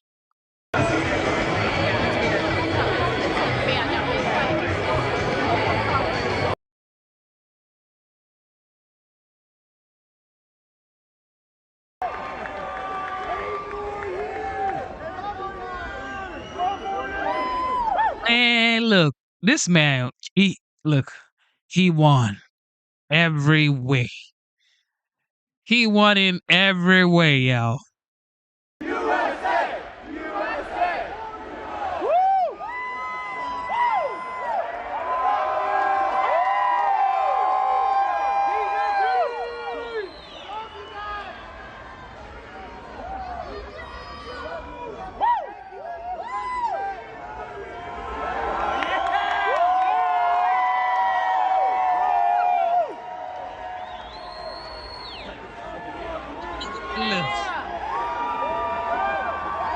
He said, First Lady, come here.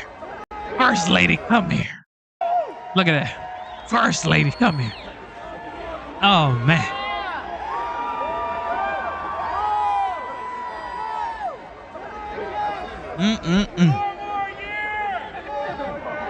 Oh, man.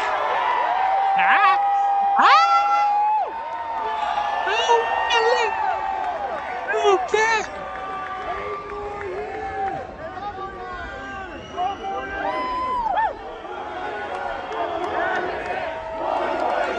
Man, this man won. This man won, yo. Just, he won, yo.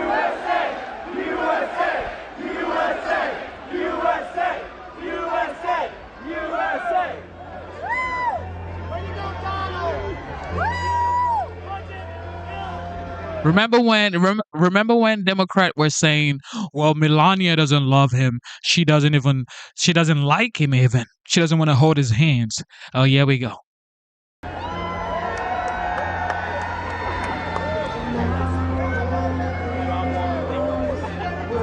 Man, look, this man won in real life. That's all that matters.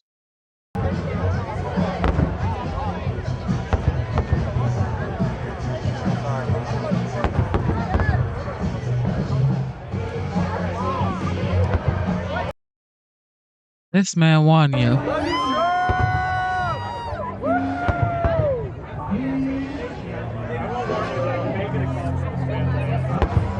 I don't even know who, like, the person that dresses Melania, that person is a race. Because she's always looking stunning.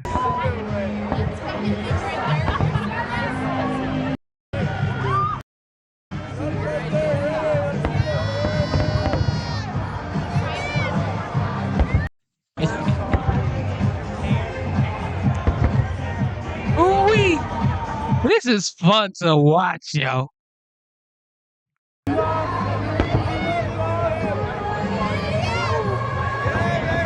I'm sorry, guys. I can't play the whole thing because they have somebody else's song playing, but I'm just enjoying this. All right, let's see what he put on his hat.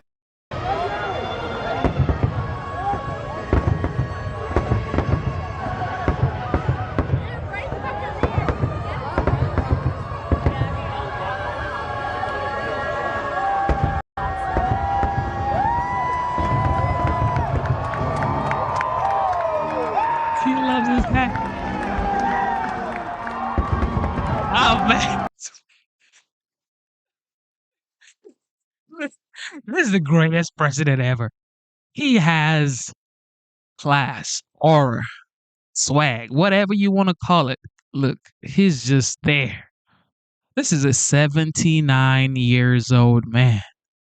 God, when I get to 79 years old, just give me this much swag, man. Give me this much swag, Lord. Look at that.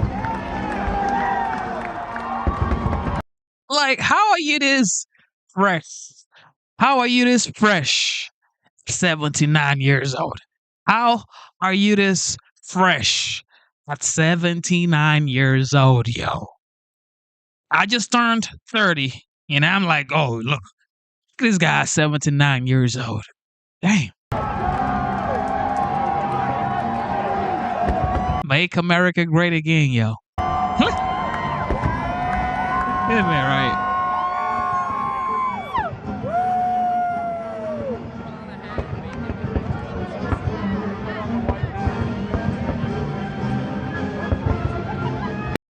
How is he this fresh at 79 years old?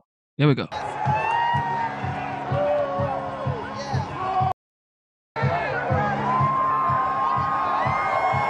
Oh, man.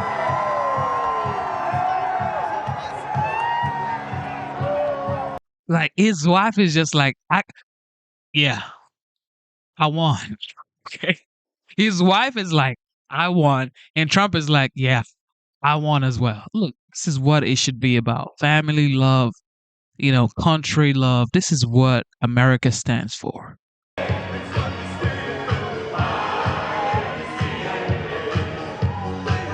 Man, look. Whew. Greatness overload. Okay.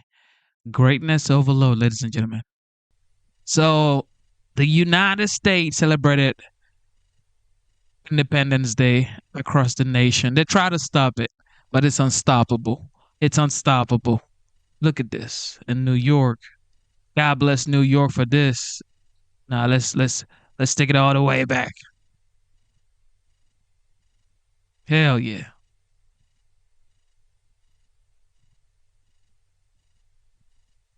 Hell yeah.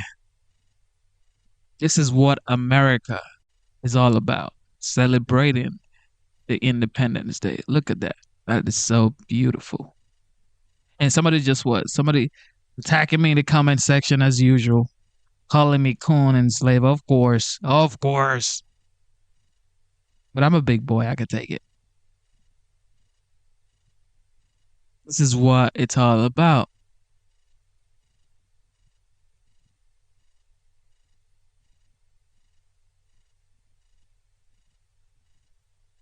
Somebody said the woman is the most powerful thing in the world. Yeah, women are so powerful. When you get the right woman, yeah, and you won in life. You definitely won in life. I tell you that much. Tell you that much.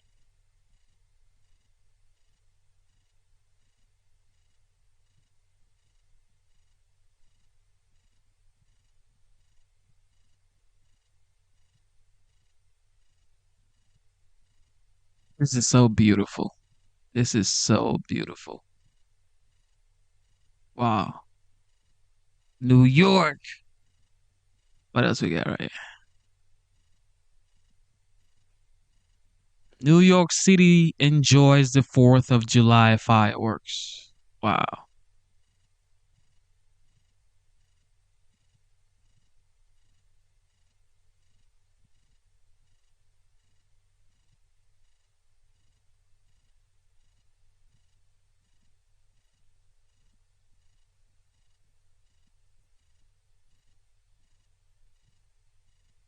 Cardi B, Cardi B, Cardi B says Melania happy because she knows she's going to bed with the most powerful man on earth.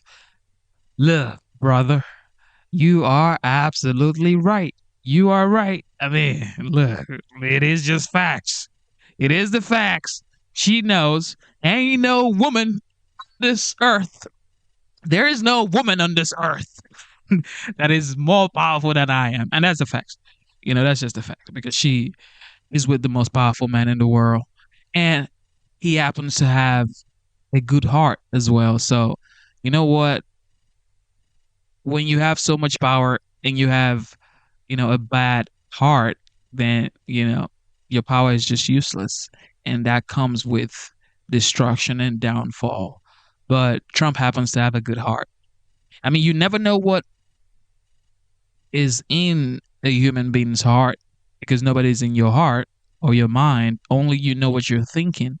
But what you do tells us what you're thinking. So he's proven time and time and time again that he actually has good thoughts. So yeah,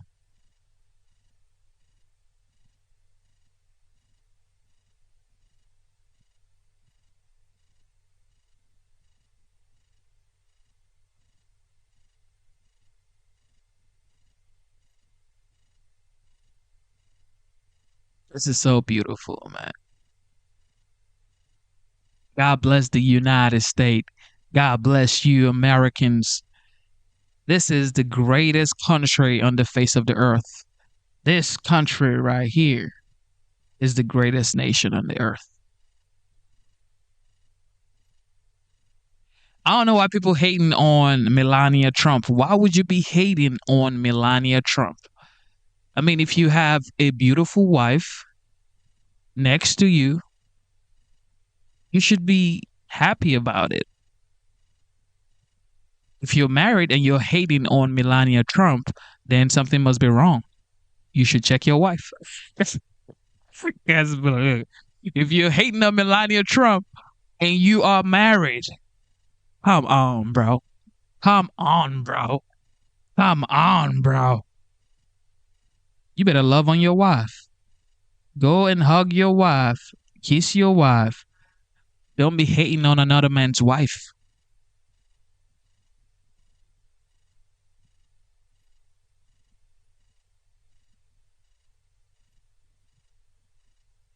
Wow, this is so beautiful.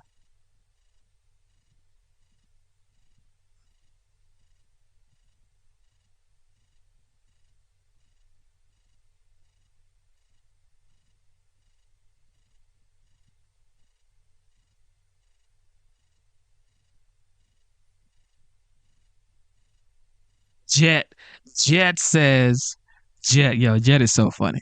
Jet says they just mad Trump lands hotter chicks than they can. But you know what they say, man? When you have a deeper pocket, we're getting weather updates here in Georgia. What do we have here? Okay, seems to be good for now. Jet, yeah, said they're mad because Trump has a hotter wife than they can have. But the fact is, when you take care of yourself and you take care of your finances, of course you're gonna be able to land a better, at least aesthetic looking girl. Corey B says TDS makes them hate everything about Trump and Republicans, his wife included. I mean, you should never hate anybody's family. I mean, you can hate them personally. I mean, you should never even hate anybody. Like, why would you hate somebody because of what? You know, why would you hate a human being? You can dislike them. You can maybe not like what they do, but hate them for what? For what, bro? Life is too short to hate anybody. Okay? Because that is on you. When you hate someone, the person is living their lives. You're there hating on them. That is on you. That bitterness, that feeling, that cloud is on you. You're going to carry it everywhere you go. And the person is just going to live their lives. So you're going to be bitter for what? Nothing.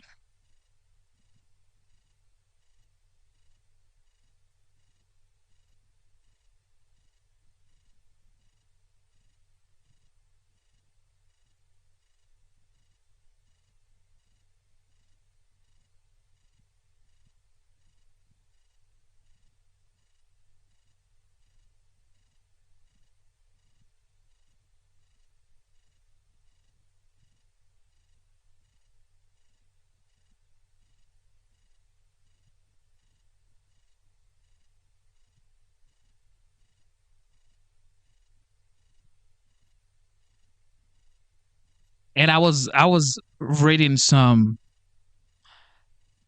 biographies about some very successful men, and most of them got married in their 40s. So this is for men, okay? Maybe women too in the chat. Men and women in the chat. Wow, this is so beautiful. Look at that fireworks.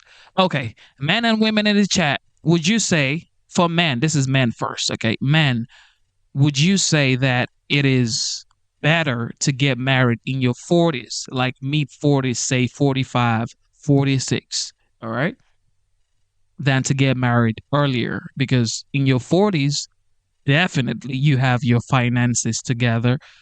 You know more about yourself. You probably know more about your health. You're more conscious about your health, retirement, and stuff like that, savings. So, man in the chat, would you say it is better to get married in your mid 40s than earlier in life? Let me know in the chat. Let me know in the chat, yo.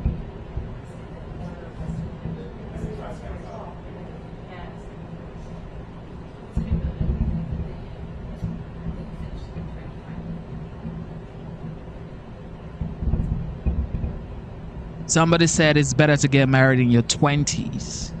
In your 20s? Okay. Alrighty. Somebody said 32 perfect age. 32 is a perfect age, according to Michael. Jet says first time getting married. Behind every successful man is a good woman. Coming from C. Shelley. Coming from C. Shelley, yo. But what age? I'm saying, like, most of the biographies that I've read, most successful men get married in their 40s because they've had time to grow, to build, to develop themselves, to work hard on their businesses, to to put some money aside financially. So when a woman comes into play, they can actually take care of the woman. I'm not saying women are liabilities, but of course, you know, as a man, it is your responsibility to take care of your family. So if you're gonna get married and you don't, you know, you're not together yet, It was like a part of like a Dutch I don't know. society thing where I got an invite and like I'm going to challenge myself to be very brave and do this. And it was actually amazing because you got to see so much. Oh wow. But what do you guys think though? But we've seen people who got married in their 20s and they built something tangible with their girl or with their wife, and it became spectacular people. This is so beautiful, man. Exactly. We hope not. We hope not. Wow.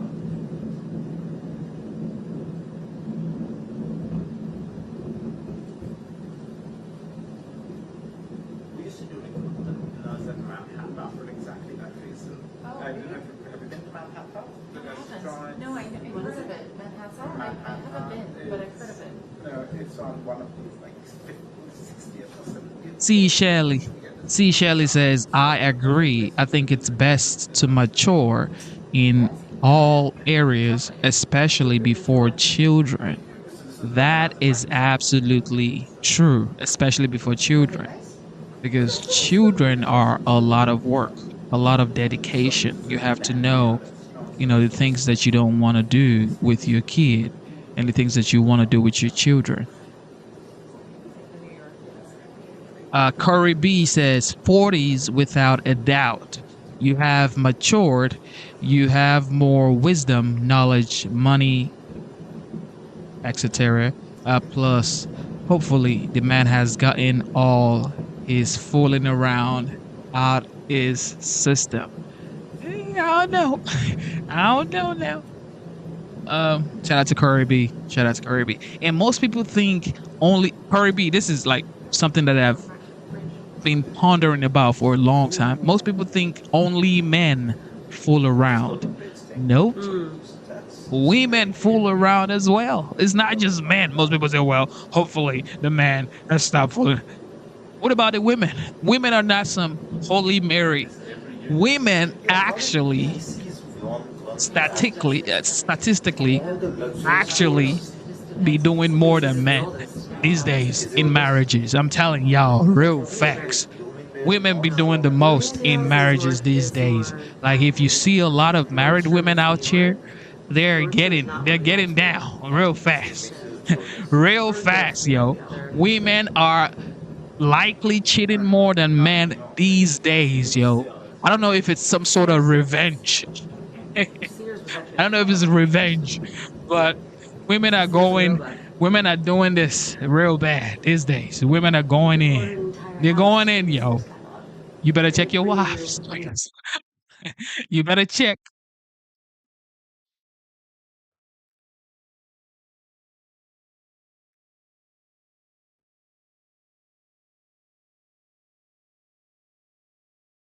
Damn. Damn, bro. My boy said, I am 22 years old, man, married to a 45 years old woman with 3 kids, and she cheated on me.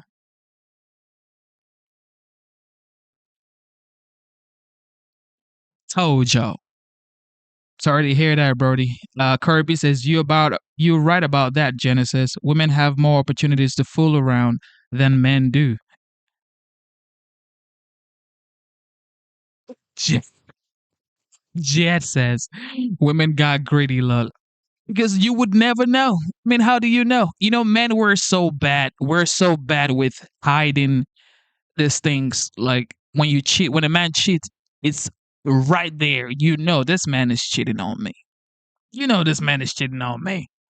But when a woman cheats on you, you just never know. You never know. Because they just come on right. Everything is just the same. They act the same. Matter of fact, they love on you more. They just act right. Like, you never know. But when a man is cheating, he's acting all awkward. He can't look at you like that. He's sloppy. Women are not sloppy. Women are not sloppy. When they're cheating on you, they're not sloppy. They're like pros, like professionals. Okay, look, I'm sorry, women, but y'all are professionals.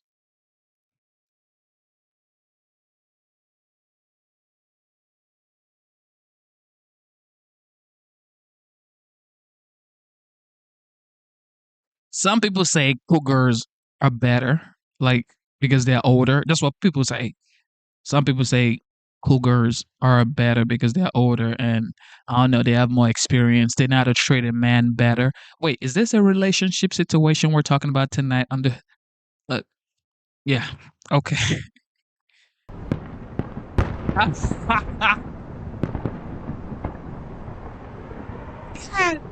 Oh man, Jet. Jet says women got CIA skills in deception.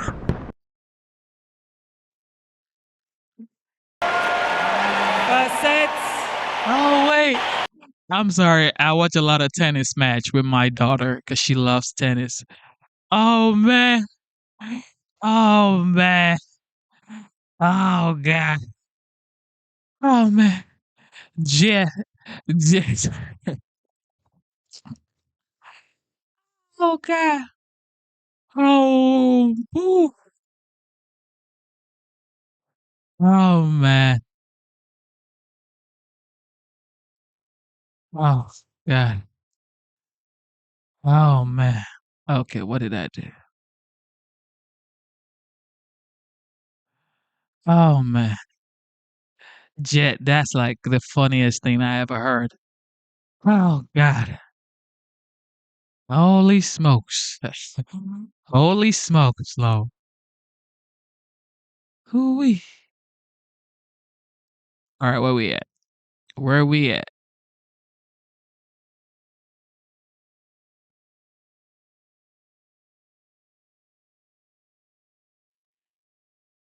A father-son chef duo firing up the grill for a sizzling cause. The Macklemores are joining forces with Folds of Honor to support our veterans this Independence Day. Joining us now are chefs John Macklemore Sr. and John Macklemore II. They are part of the Masterbuilt founding family. I have to cough. I'm so sorry. I was holding that back the entire time. I'll take it. No. Yeah, I know. I think it's because my mouth is drooling and now I'm choking. Tell us, first of all, why you guys decided to partner up and do this. So we love to give back to our military. Anything that we can do to give back to the men and women that give us the opportunity to be in a free country, the Macklemore boys are all about that. And tomorrow we're actually cooking and doing a segment for Folds of Honor. Oh man, Curry V's that look, we gotta go back. We gotta go back to the fireworks because I'm enjoying this right here. We gotta go back to the fireworks, yo. We gotta go back to the fireworks, yo. We gotta go back to the fireworks.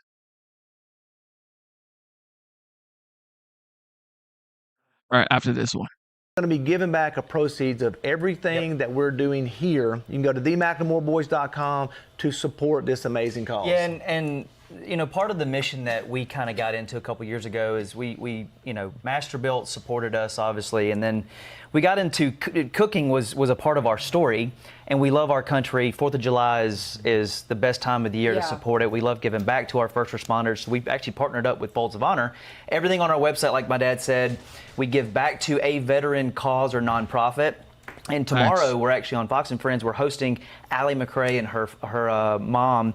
Her dad served.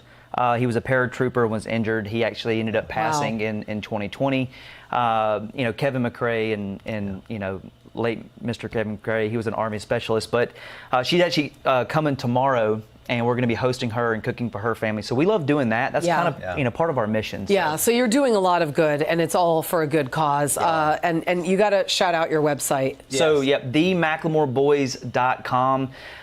And we've got, you know, everything for your backyard. So cutting boards to grills, we have Wagyu beef, and a lot of these companies that we work with, guys, are veteran owned or operated. That's so cool. Or they're veteran supported. So we work with, you know, big brands to your smaller brands of guys that are just trying to make it, products that are handmade in America. This cutting board is a rosewood cutting board.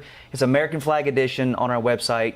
And these are handmade in Oklahoma. Yeah, they're gorgeous. This is gorgeous, by the way. When they walked in with this cutting board, I mean, this was the first thing that I looked at. It's absolutely beautiful. And I love love your sneakers. I took my shoe off because these are veteran. We smoke shoes. These are veteran owned and operated. Right? These are sold on our website as well. We donate a portion of proceeds back to Folds of Honor Foundation. Yeah, and actually the food looks amazing, and you have a cookbook as well. Yeah, we do. So Gather and Grill is our cookbook. This is my 4th cookbook, and we have been having so much fun. Every story in this book that John and I have written is telling all of the Fox family that we do here. Every story is around food, and Paula Deen says it best. Food without family and friends is just plain old food. So we love telling our story, and we're actually going to send you home with this cookbook. We have 2 of our spices that are also sold on our website. And again, everything that we're doing is to support Folds of Honor. So it's going to be an amazing event tomorrow. I was going to say, Gather and Grill, that's kind of our mission, right?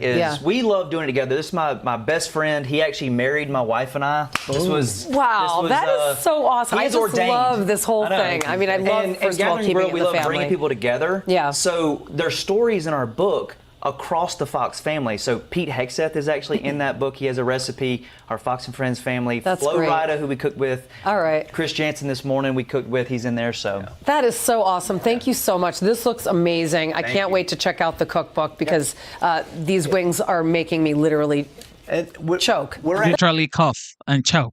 Okay. All right. DC celebrating the 4th of July. So I'm going to go back to the chat right now. Somebody's asking me some question that I think I have no business talking about.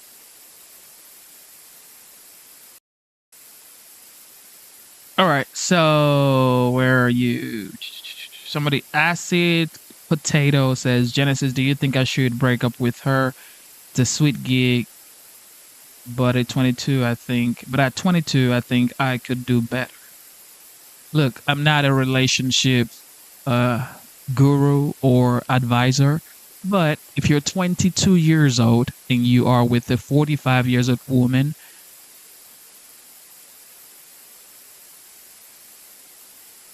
what are you doing? What are you doing, bro? What are you doing, bro? I mean, love, you can never explain love. Maybe you love her. I don't know, or maybe you're just there for the benefits. Like, she's older. She has her life together. She has her finances together. And maybe you're just lazy. You don't want to work. And, you like the freebies that comes with dating somebody like that who has everything. And you just have to, be the, I don't know, servicer in bed. I don't know. Look, you just never know. These days, who knows? Because she's 45, you're 22. She definitely wants something from you as well. She wants your energy in that area. Okay, so, and you want something too. So at 45, she probably has her finances together, and you probably live with her as well, so you don't pay rent or mortgage. That is almost going to be true. So, I mean, look, you never know. You just never know, bro. You never know why people do things. Like I said, I'm not a relationship guru. So, advisor. So do whatever is best for you, bro. When it comes to relationship stuff, I would advise that you do whatever is best for you. All right. So if you think being with her at the age of 22 and she's 45, if you think that's good for you, do it. Okay, do it, because it's nobody's business. All right. If you like it, if you love her, if you are comfortable with doing it, all right, great. But I'm 30 years old. I'm not dating no 45-year-old woman. I'm sorry. Hell no.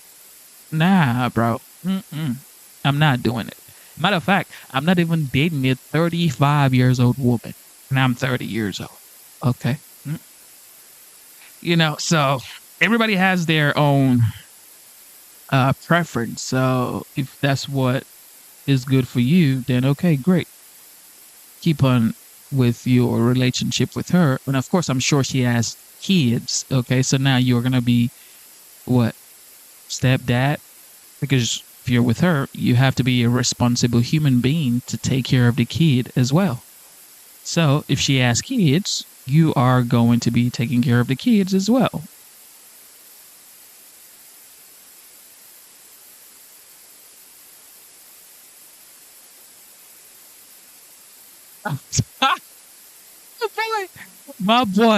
My boy said, look at this boy. This acid potato is so wild, bro. He said, I would never date someone above 22, but this woman make it shake, bro. She make it shake, bro.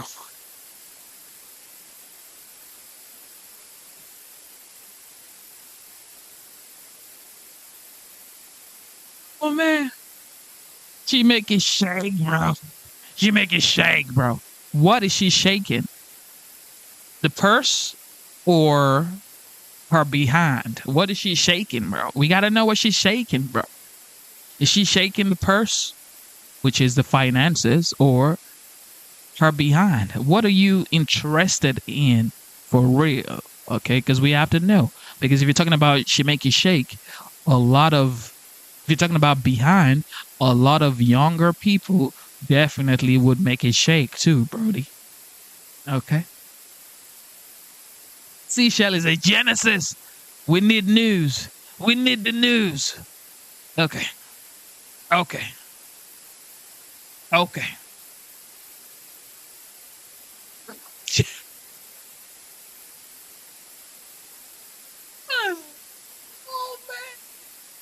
Oh, Jet. Jet says, look, Jet says, oh, she got them Shakira hips. Oh, bro. Oh, my goodness. Jet. Jet is probably the funniest right here, bro. Whew. Jet. Jet says she got the hips don't lie. She got that hips don't lie, bro. See, Shelly says he needs to get back on his video games. Curry B shaking her fingers at him. So, girl.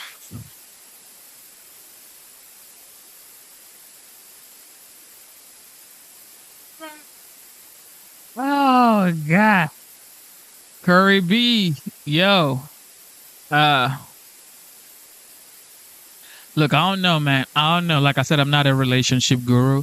But what I do know is this fireworks, they look beautiful in Washington, D.C.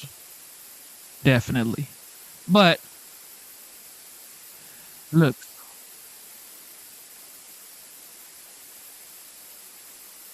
Do whatever's best for you, man. Do whatever's best for you. I know for a fact I'm not dating a 45 years old woman. I know that for a fact. For a fact. It's not happening. It's not happening,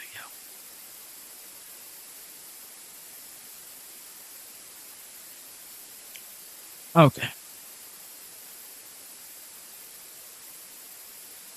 All right.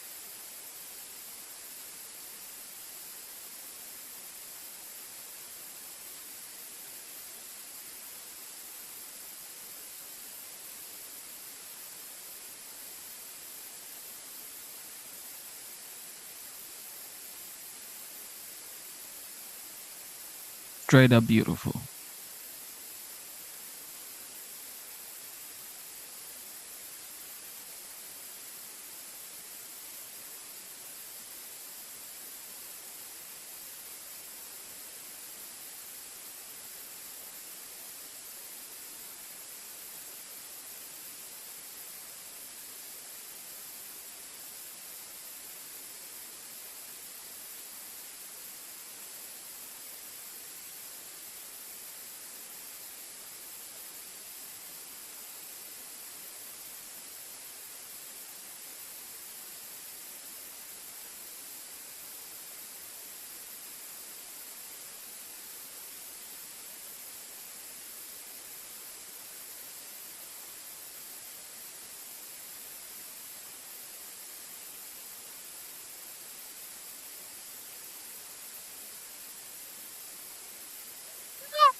Oh, Jet. Jet says, I am almost 40, so it's not that far away for me. Yeah, I mean, look, these things are personal preferences, okay? Look, everybody has their own preference, all right? Look, if you like, wow, this is so gorgeous. If you want to date a 45 years old woman, even if you're 25, 22, doesn't matter. That's your preference. That is your absolute preference, okay? Whatever you want to do, these things are personal, okay? In my opinion, these things are absolutely personal. But me, Genesis, I am definitely not going down that path. Uh-uh. Mm-mm. No. Thank you. I'll pass. See, Shelly says you guys are crazy. Kirby says sounds like he just needed a place to land with his place. Oh, bro. He needed a place to land with his PlayStation 5 2K. What did they say? PlayStation 2K? Or what is that? Is it PlayStation 2K or 2K5? Damn, I don't even play games, yo. 2K. What is it called? What is that game called? Is it 2K? 2K5 or what? 2K4? I don't even know, bro. 2K. I know there's something they call 2K. One game, they call a game 2K. Some game like that. 2K. 2K. Some 2K. Who knows, bro? Who knows? Corey B says she had a roof and electricity and free Wi-Fi. You gotta add the Wi-Fi, bro. Wi-Fi. You gotta add the Wi-Fi. Without the Wi-Fi, it's over.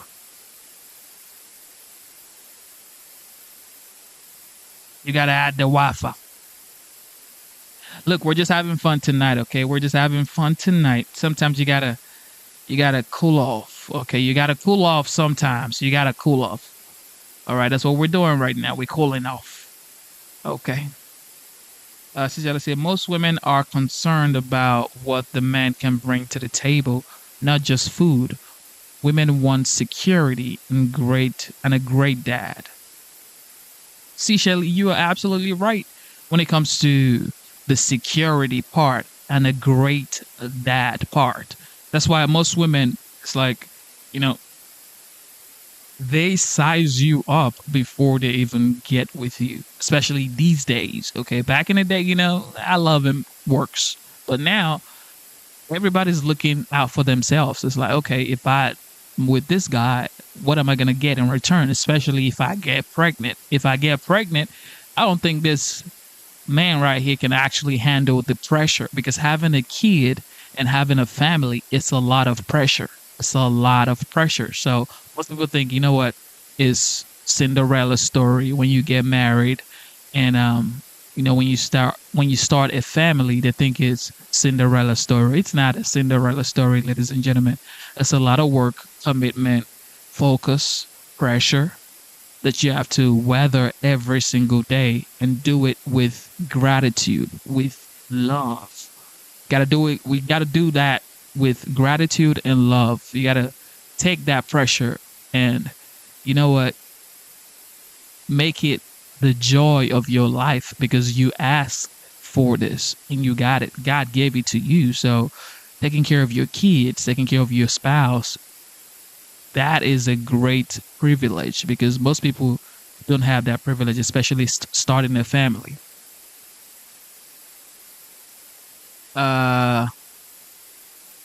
Jet says, I game, but I pay for mines and kids. Kirby says, oh yeah, Wi-Fi included. Jet says 2K is sports games. By me. Sorry, but America has nothing to celebrate. Okay, you can go back to hiding. Kirby says he always has someone to play with her 3 kids. So you mean like y'all sent this guy away. Where is he at? I see that you still here. Come back, bro. Don't let them bully you out of here. Come back, bro. Come on, bro. Come on, bro. Come on, bro. Come back, bro. We love you, bro. We love you, bro. We love you, bro. Don't let them bully you out of here, bro. we love you, bro. Okay, look. Don't let him bully you out of here, bro. See, Shelley said, men want a strong, independent woman that's a great wife and mom, but men still need to feel they are needed by that woman. You know what? I don't think men, look, first of all, as a man, I really don't care if she's independent. I don't care if you're independent because what does that do for me? Okay. I mean, you should be able to create happiness for yourself. I should not be your happiness because most people say you are my happiness. I don't want that. I don't want to be your happiness. So if we have a bad day or a bad week or probably a bad month and it's like then you're not happy? No, I need you to be happy every day without me. Okay? I don't want you to need me. I'm not like I don't want you to be, look, this is me personally, okay? I don't want nobody needing me like, oh, like without him I'm going to die. Nah, I don't want that. Which to some people that could be independent, okay? But I need you to be able to create happiness for yourself. You need to be joyous, like joyful from the inside without me. Okay, you should not need me to be happy. Yes, because your joyfulness, your happiness makes me happy as well. It's not when I'm happy for myself, then you are happy for yourself. We bring that together to the relationship, okay? We should not, you can't make me miserable and I should not make you miserable. You should be able to balance each other out. I don't want to be anybody's happiness.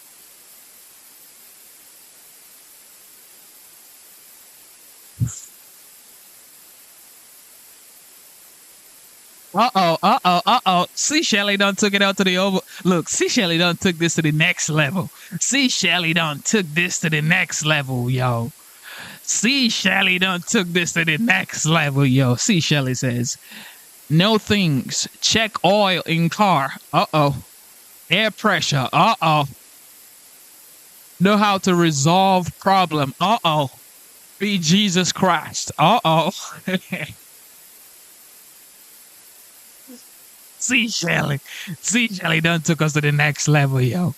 See, Shelly say, you gotta know things. You gotta be able to check oil. You gotta be able to check the air pressure. Oh, no. Yeah, I mean, look, that man in the old days that could change tires.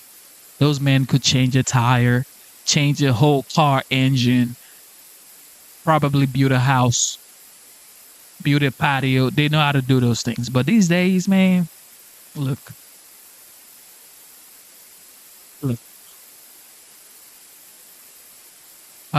See, Shelley say, all men want to feel needed by a woman. Facts.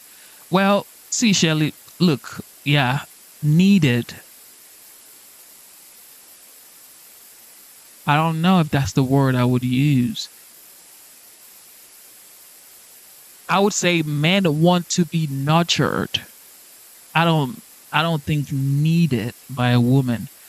Of course, we want to be in charge. We want to be in control. Absolutely.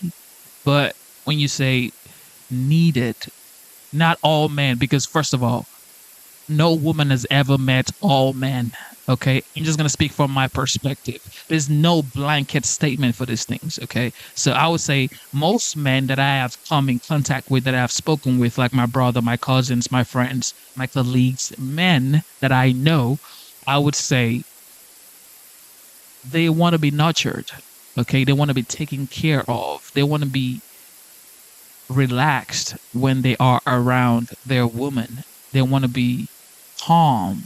They want to feel at peace when they are with their woman. They want to be, when you are around your spouse, you want to feel like you're home.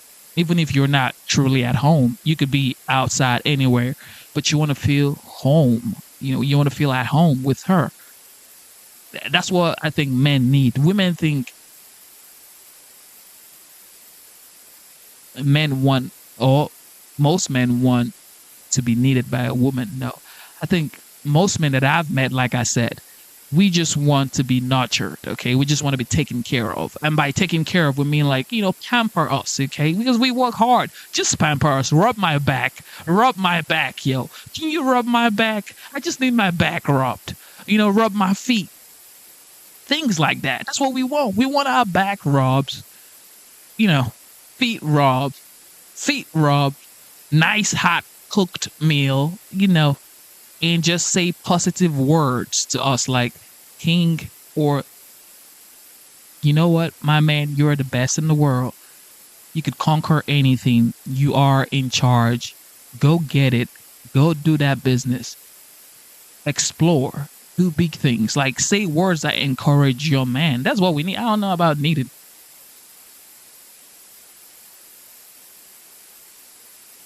I don't know about men needing women. I don't know if we want our woman to need us. I don't think so. I don't look. Most men, like I said, most men that I've spoken with, that's what we need. We just be nice, okay? Be kind. Don't when just show us some love, okay? Because look, men would go through the hardest things in life, and they would never see anything. Even to their wives, men would never say anything. It's like crazy. You know what? And that's why men have side chicks. This is why men have side chicks, okay? Most people say, why do a man have a side chick? Why is he cheating with another woman?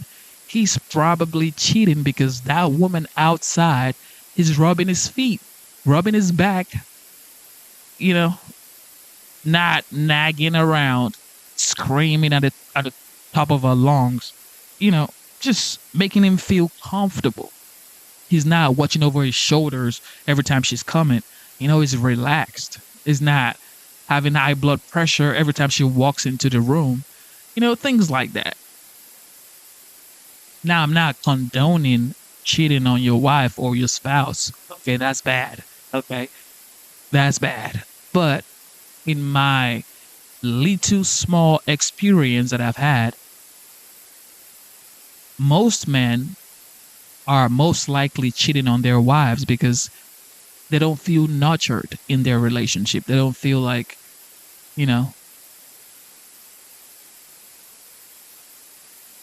she wants to be around him. Like they just want to be calm around their woman.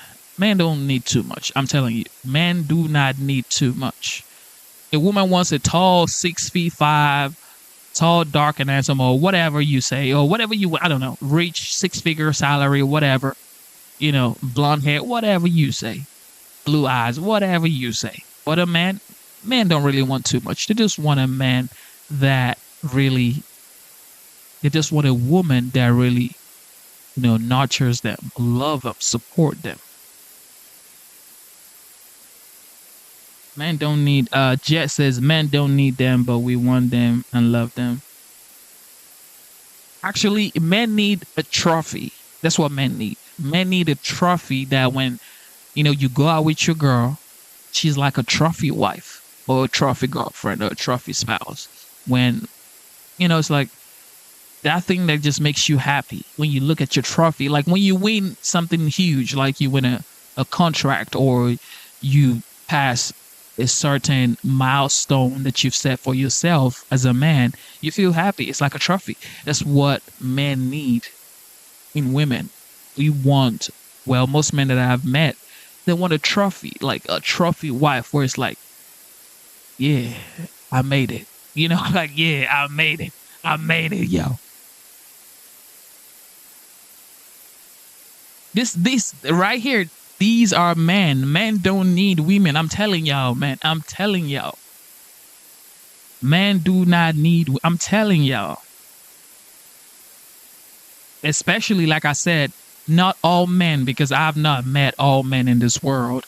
I can only speak from my experience, okay? So when I'm saying men don't need women, I'm saying all the men that I've had a conversation with, myself, my brothers, my cousins, friends, colleagues that I've had a conversation with, I don't think they need women. They just need that nurturing, that hamper, Like that joy and peace of mind.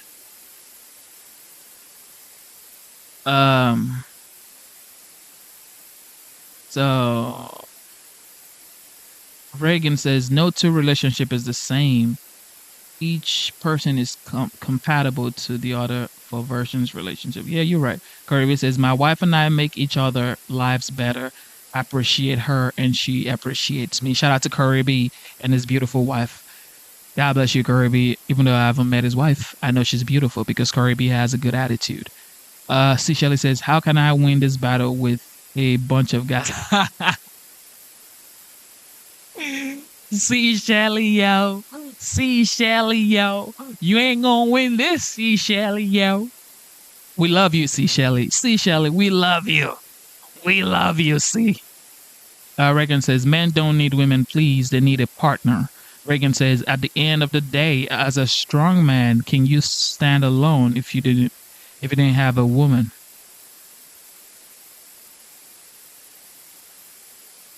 The reason God made woman and man is for each other. Okay, men really need the support of a woman. Okay, it is just what it is. Women have to support. I wouldn't say have to support men, but it's just the way nature has it.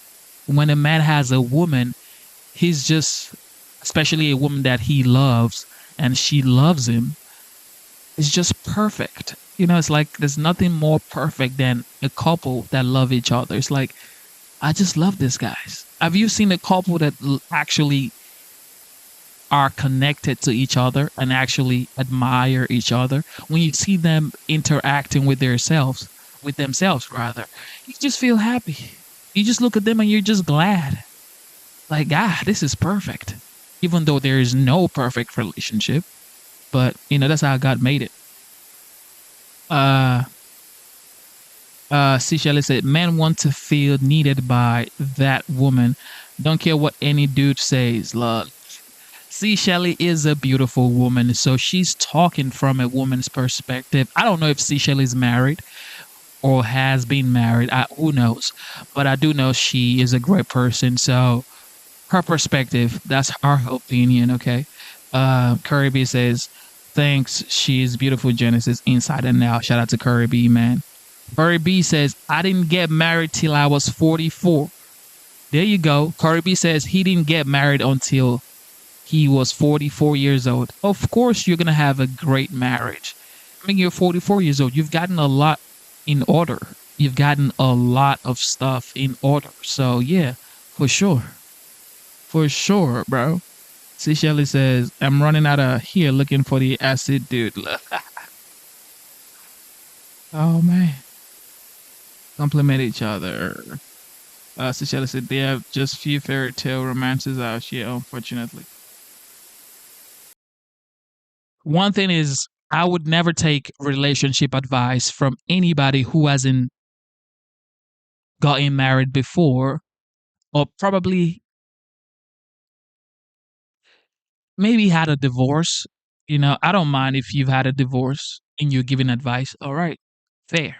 But if you've never gotten married in your life, you shouldn't be giving relationship advice, especially like to older generation. Okay, this is what I believe. If you've been married before, if it's like you've never had a child, you've never had a kid, and then you're giving parental advice. What do you know about parenting? You've never had a kid. That's why I never take advice from people who don't have children. It's like, what are you talking about, bro? You don't have a kid. What do you think you're gonna advise me on? Tell me. You don't know the pressure that comes with having a kid. You don't know what responsibility 24/7 that comes with having a kid. You don't know that feeling in your chest when your daughter or your son just feels some type of way and it's like you want to save them with your life. You don't have that feeling. You've never had that feeling. So really to take advice about relationships from anybody who hasn't gotten married or probably had a divorce. Yeah. But yeah, that's my opinion. That's my 2 cents. That's my 2 cents. But like I said, when it comes to relationship, everybody should follow their own opinion, their own perspective. Nothing is perfect. Nobody has the final say, just you and your mind. Uh, if you heard, if I got married in my 20s, I would have ruined it. Kirby says, if I'd gotten married in my 20s, I would have ruined it. You're right, Curry. I'm just glad. This is what I would say. This is what I would say. I got married at 23 years old. My daughter is 5 years old now. My wife passed. She passed away to lupus and GBS, Guillain-Barré syndrome. She was the perfect woman for me. For some reason, I knew when I met my wife, I would know this was my wife. So when I met her, I knew this was my wife. And for some reason, she's gone. It's like, I can say it now because she passed away in January, on the 25th of January. Now it's July 5th. I could talk about it now, but it was harder to talk about earlier on. It's still sort of kind of hard, but I thought like I was gonna die first. Like every time I spoke with her back then, I would say, you know what, this is what you're gonna do when I pass. I would always talk in that context. Like when I pass, this is what you're gonna do with Bloom, because my daughter's name is Bloom. I would always, tell her stuff to do when I pass. And she's gone. It's like, how? So I don't know, but I do know that she was the perfect woman for me. He would like when I talk, she would like listen, and I could talk for hours. Like I'm a talkative. Like I just talk and talk and talk and talk. And my wife would just sit there listening to me. Looking back now, it's like, how did she sit there just listening to me? Well, man, I would just talk and talk and talk, and my girl would just sit there and just listen to me while I talk. And then she would bring my food, and I'm still talking. And she's so focused on what I'm saying. She's like, okay, so what do you think we should do now? She looks at me like I'm some sort of god or some shit. Look, I don't know, man. But she was so perfect. But now, she passed before I even turned 30 years old. So I turned 30 years old. I turned 30 years old this February, on the 17th of February. So I'm an Aquarius. I don't know if that counts for anything or whatever. But um yeah, she was 29 when she passed away. And a month after she passed away, I turned 30 years old. And now I'm thinking to myself, like, why is it that good people pass away early? And when I started streaming, she set up my streaming station because I wasn't even in this corner of the house when we started. I was on the other corner, and she set it up, and she wasn't even feeling good. She already was diagnosed with lupus, and she still helped me out. She was like, baby, this is how we should do it. I think you should do this, do this, do this. So it's like, that's why I can't stop streaming, man, because there's so many things she's done for me that it's like, dang. That's why my daughter, oh man, I would do anything for my daughter because that's the only, I guess that's um um that's the person that I see. That's like a gift from her to me, or from God to me. So it's like, yeah, my daughter is like everything to me right now. And that's what I'm saying, like right now, in my mind and in my soul, I know I'm never gonna get married anymore in my lifetime. I know this. I know I'm never gonna get married, but of course, a lot of people like my mom is like, it's still very early. Don't make that decision right now. Don't say you're never gonna get married. Of course, that's what a mom would say. That's what a mom should say. But I don't want you to be lonely, and of course, mother stuff. But in my heart and soul, I know I would never get married anymore in this lifetime. However, I'm for sure going to date But that's gonna be in my 40s. For right now, I'm focused, like 24/7, focused on my daughter's future, my future. Um, you know, honoring my wife and just being a great father, man, and a good person, taking care of myself, my health, eating right, focusing on my finances, getting my life together. That's all I'm focused on, man. That's all I'm focused on. But, if you have a spouse that loves you, like just love you, and you're wondering why, because that's how I look at my wife. That's how I used to look at my wife. Like, why in the world do you love me this much? Like when somebody loves you so much and it's like you're just scared. Like, why does she love me this much? That's my wife. That was my wife. She just loved me like crazy. She would boast about me. And I'm looking at myself like, who are you- like what does she think I am? Who does she think I am? Like stuff like that. She would go out to their family functions and she would talk about me for hours, talking about Genesis. She would talk about me on and on and on. And I'm thinking to myself, who the hell does she think I am? But she was just like that. She was just so head over heel for me. So I don't want to do any disservice to anybody, any other woman, to because any woman that would come into my life, I would have to measure her to my ex-wife. Oh, not my ex-wife, my late wife. So I don't want to do something like that to anybody's daughter, because now you got to live up to the expectation of my late wife. I don't want to do that to you or to anybody. So that's why I would just rather live this life by myself for now, okay? And when in future, if I eventually date in my 40s, I guess my daughter would be older in her teenage years by then. And, you know, everybody would be Gucci. So with that being said, look, yeah, that was a 5th of July rant. Okay. 5th of July rant. uh she potentially she potentially knew that you didn't see yet. Oh, she maybe wait, Kirby says she sees potential in you that you didn't see in yet in yourself. Huh, I guess so.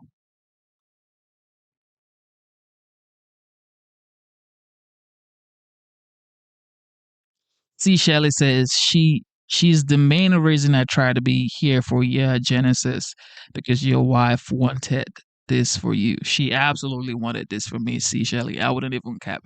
She absolutely wanted this for me. Like she would say, because I always tell her like I want to stream. She'll be like, do it, do it. And it took me a long time. It took me like 2 years to finally start streaming. It took me a long time, and she would just I would talk about it for years, like 2 years. I was talking about streaming, and she'll be like, "Baby, just do it. Baby, just do it. Baby, just do it." And I'm like, "I'm gonna do it. I'm gonna do it. I'm gonna do it. I'm gonna do it." And now I'm streaming. I have over 150,000 subscribers, and she's not even here to see it. It's like, what is life? Like, what is life? Sometimes you just wonder, what is life, man? What is life? The people you try to do everything for, is like they're not here. It's like, so what are you doing this for? But then again, it's like I am absolutely grateful for life, to be here, to experience the things that I'm experiencing now. And when I look at my daughter is so smart, she's so strong. And my daughter actually told me, Mom is an angel now, and she's watching over us. I said, what? What are you talking about? And she's 5 years old. My daughter is 5 years old, and she says, like 2 months, like probably like 4 to 8 weeks after my wife passed away, she said, Mom is an angel now, and she's watching over us. Man, bro, I went to hide in the corner. I cried so bad, bro. I cried so bad, bro. Like I was in the corner. I was like, couldn't even like when she said that, I just kissed her and I ran straight to the corner. And bro, I was there for a long time, like a long ass time, man. But my daughter is like, she's advanced, way too advanced. Even with her gymnastics class, she's super advanced. With her tennis, She started tennis about 10 days ago, and she already knows about her forehand, a backhand, a volley. She already knows how to shuffle. She already knows a lot. She's like so advanced. Like anything she does, she's super advanced. She already knows how to write, read, you know, mathematics. She knows all of these things. Like she's super advanced. So look, I don't know. I might just have a genius in my hand. Who knows, bro? Nobody knows. But instead of looking for perfection, seek for consistency. Never give up on yourself. Never give up on your dreams. Never give up on God. Believe in yourself. Believe in your dreams. And believe in Almighty God. Okay. Like I said, a lot of us are going through a lot. I'm telling you, man, a lot of us are going through a lot, like a lot. But never give up. Never ever throw in the towel because you just never know. Just stay in there, keep working, okay? Whatever you got to get in order, get it in order. If you got to fix your credit, if you got to fix your attitude, if you got to fix your finances, if you got to fix your health, if you got to fix your diet, whatever you got to do it and stay here and build, okay? Stay here, build for the people that love you, build for the people that support you. You know what? Just do great things, man. Do great things, man, because just don't quit because you I don't know, you feel like there's nothing left to do this for or whatever because everybody has some sort of struggle, you know. So just focus on today. Okay, forget about tomorrow because tomorrow is not guaranteed. So just focus on today. Okay, like today's Saturday. Focus on today's Saturday. Forget about Sunday and Monday. Okay. Focus on today. Take care of yourself. Try to eat right. Focus on your health. Focus on your mind. Get your mind right. Everything is not just about politics, politics, politics, okay? Sometimes you got to take a deep breath and think about yourself, okay? Enjoy yourself. Enjoy yourself, okay? Shout out to the veterans. Shout out to the military personnel. You guys are the best. You protect the homeland. God bless you. Shout out to the law enforcement officer. Shout out to Ice Baby. God bless you. Thank you for all that you do. Shout out to our esteemed members, Dr. Luke, the GOAT. God bless you. Shout out to Ellie, Ringmaster, Ingram, Sandra. God bless you for being esteemed members. Shout out to the wonderful um, moderators that we have, C. Shelley, Corey B, Jen. God bless you. You guys are awesome. Thank you for being here. Yeah. Yes. That was supposed to be a quick stream, but it went on to be 3 hours. I didn't plan for it to be 3 hours. I was gonna do a quick 1 hour, but now it's 3 hours plus. So I guess from Independence Day, we went into relationship a little bit. We delve into relationship a little bit. 40, 22 years old, but I guess he's nowhere to be found right now. But he's still watching right here because I can see that he's still watching, but he's not just typing anything. I hope I hope we didn't send you off, bro. I promise you, I said potato 742. We actually love you, okay? We love everybody that watches the show, okay? We love everybody that watches the show. So it is your boy Genesis, and God is the greatest. America is the greatest nation on the face of the earth. Stay strong, ladies and gentlemen. Stay strong. It's not gonna be easy, but stay strong, yo. Stay strong. Nothing is easy in this world. This is a world that it's a hard world. It's a hard knock life. Okay. It's a hard knock life. But stay strong, man. Stay strong. Never give up on yourself. Never, ever. Okay. God is the greatest. America is the greatest nation on the face of the earth. Thank you so much. It is your boy Genesis. Thank you to everybody for tuning in. Welcome to the Genesis Show. And I am signing out.